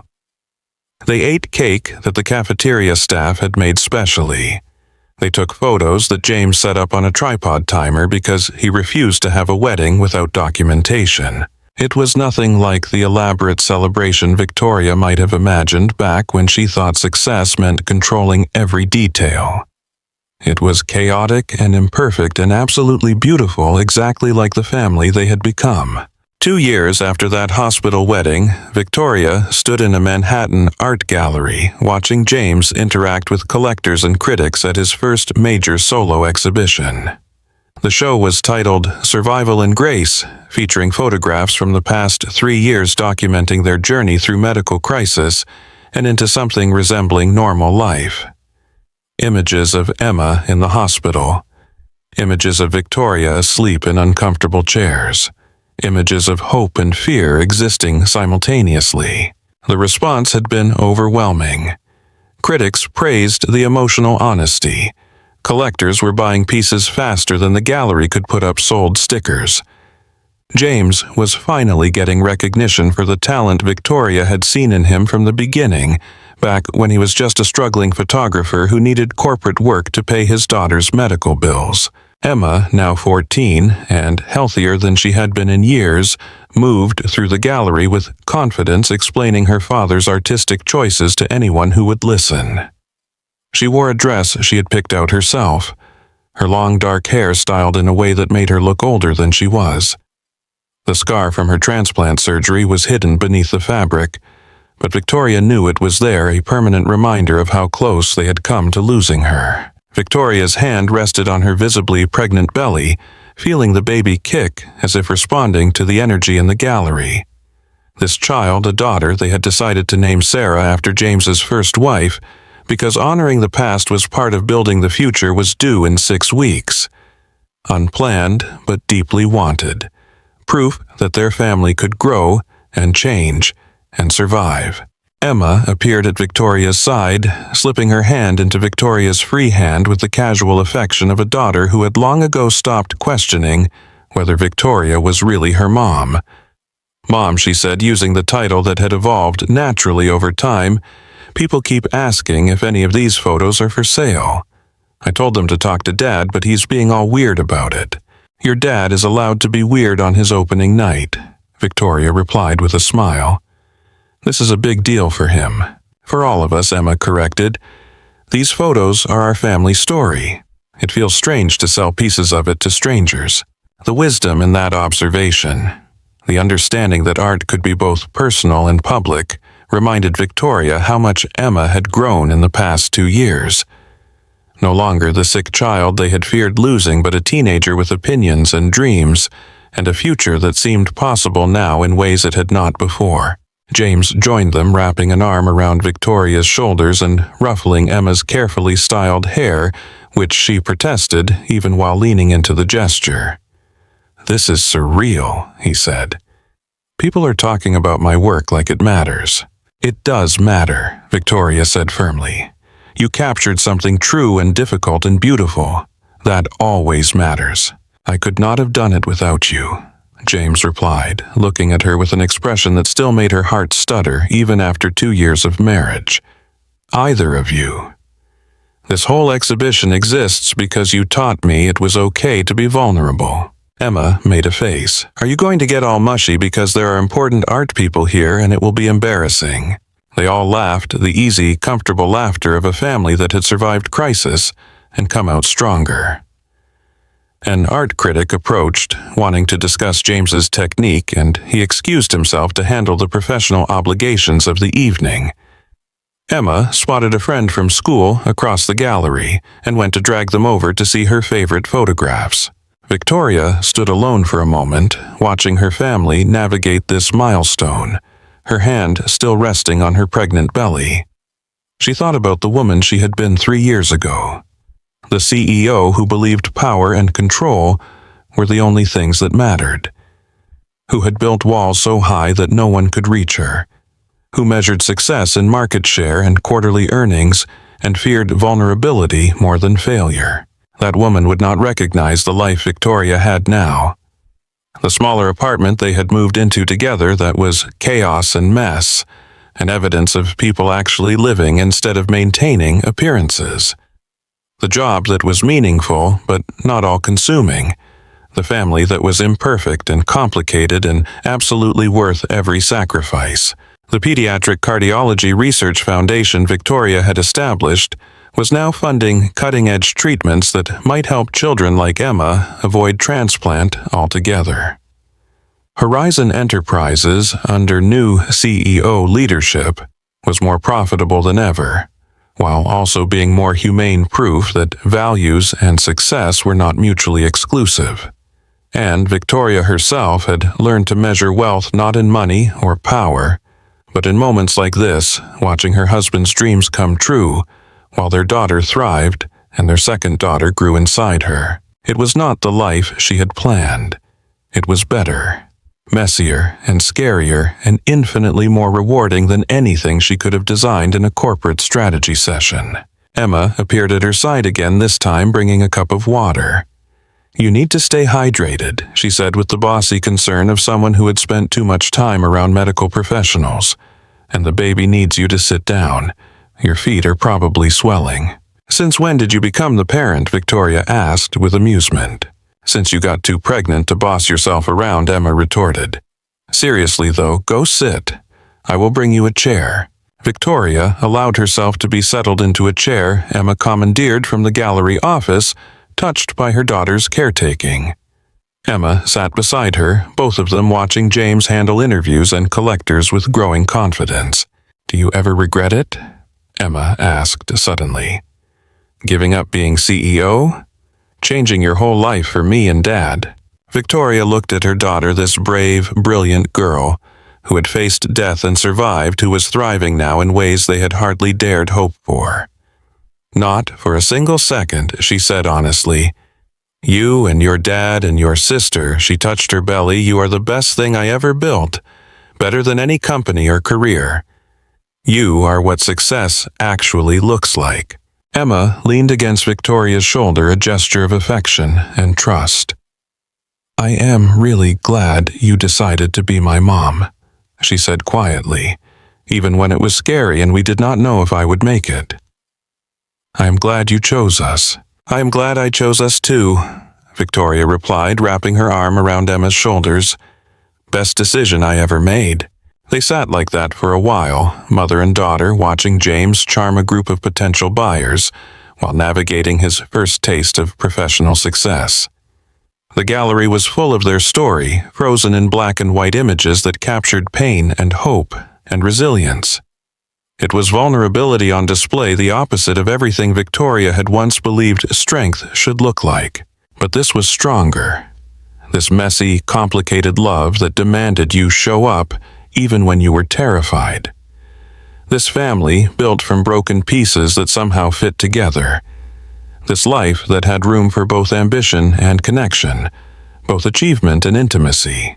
James caught Victoria's eye from across the gallery and smiled that same smile that had first caught her attention 3 years ago when he photographed her for the annual report.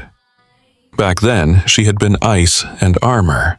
Now, she was something infinitely more vulnerable and infinitely more powerful. She was someone who had learned that the real empire worth building was not made of glass and steel and quarterly earnings. It was made of moments like this: a daughter resting against your shoulder, a husband pursuing his dreams, a baby kicking inside you, a family that chose each other and kept choosing each other through every crisis and every triumph. Victoria. Winters had spent 42 years building walls. It took a struggling photographer and his sick daughter to teach her that tearing them down took more courage than constructing them ever did. That love was not weakness, but the bravest thing you could choose. That success without connection was just another form of failure. Emma shifted beside her, then looked up with sudden excitement. "Mom, the baby is kicking. I can feel it." Victoria took Emma's hand and placed it where their daughter was most active. "Feel that? That is your sister saying hello." Emma's face lit up with wonder. "I cannot wait to meet her," she said. "I am going to teach her everything, how to draw and how to be brave and how lucky she is to have you as a mom, because I know exactly how lucky that is." Victoria felt tears threatening the emotional volatility of late pregnancy, making her more sentimental than usual. But these were good tears. Happy tears. Tears that came from having so much to lose and choosing to love anyway. James materialized beside them, kneeling down to their level. "The gallery owner just made an offer to represent me permanently," he said, disbelief evident in his voice. "Actual representation with a contract and everything." Emma threw her arms around his neck. "Daddy, that is amazing. I told you people would love your work." "You both told me," James acknowledged, looking between his daughter and his wife. "You both believed in me even when I did not believe in myself. This is as much your victory as mine." "We are a team," Victoria said simply. "Your wins are our wins." Our wins are your wins. That is how family works. They stayed in that gallery until long after the official reception ended, the three of them plus one on the way, celebrating not just James's professional success, but the life they had built together. A life that was not perfect or easy, but was undeniably real. A life worth fighting for. A life worth choosing over and over again, despite the fear and uncertainty. When they finally left, walking out into the cool Manhattan night, Emma between them, holding both their hands, Victoria thought about how far they had all come. From a hospital room where they did not know if Emma would survive to this moment of triumph and joy. From careful distance to chosen family. From fear to love. The city lights glittered around them, the same city where Victoria had once commanded a corporate empire, believing that was all there was to want. Now she commanded nothing and had everything. A husband who understood that strength came in many forms. A daughter who had taught her what courage really meant. Another daughter on the way who would grow up in a family that knew how to hold both joy and sorrow, both success and struggle. This was what Victoria Winters had waited long enough to find. Not a fairy tale, not a perfect happily ever after, but a real, messy, beautiful life built on the radical choice to keep loving even when love meant risking loss. To keep showing up even when showing up meant being vulnerable. To keep building even when you did not know if what you were building would last. Some empires are made of steel and glass. Others are made of moments like this, walking through Manhattan with your family, carrying hope and history and a future that is uncertain but faced together. Victoria had finally learned which kind of empire was worth building, and she was spending the rest of her life constructing it one brave choice at a time.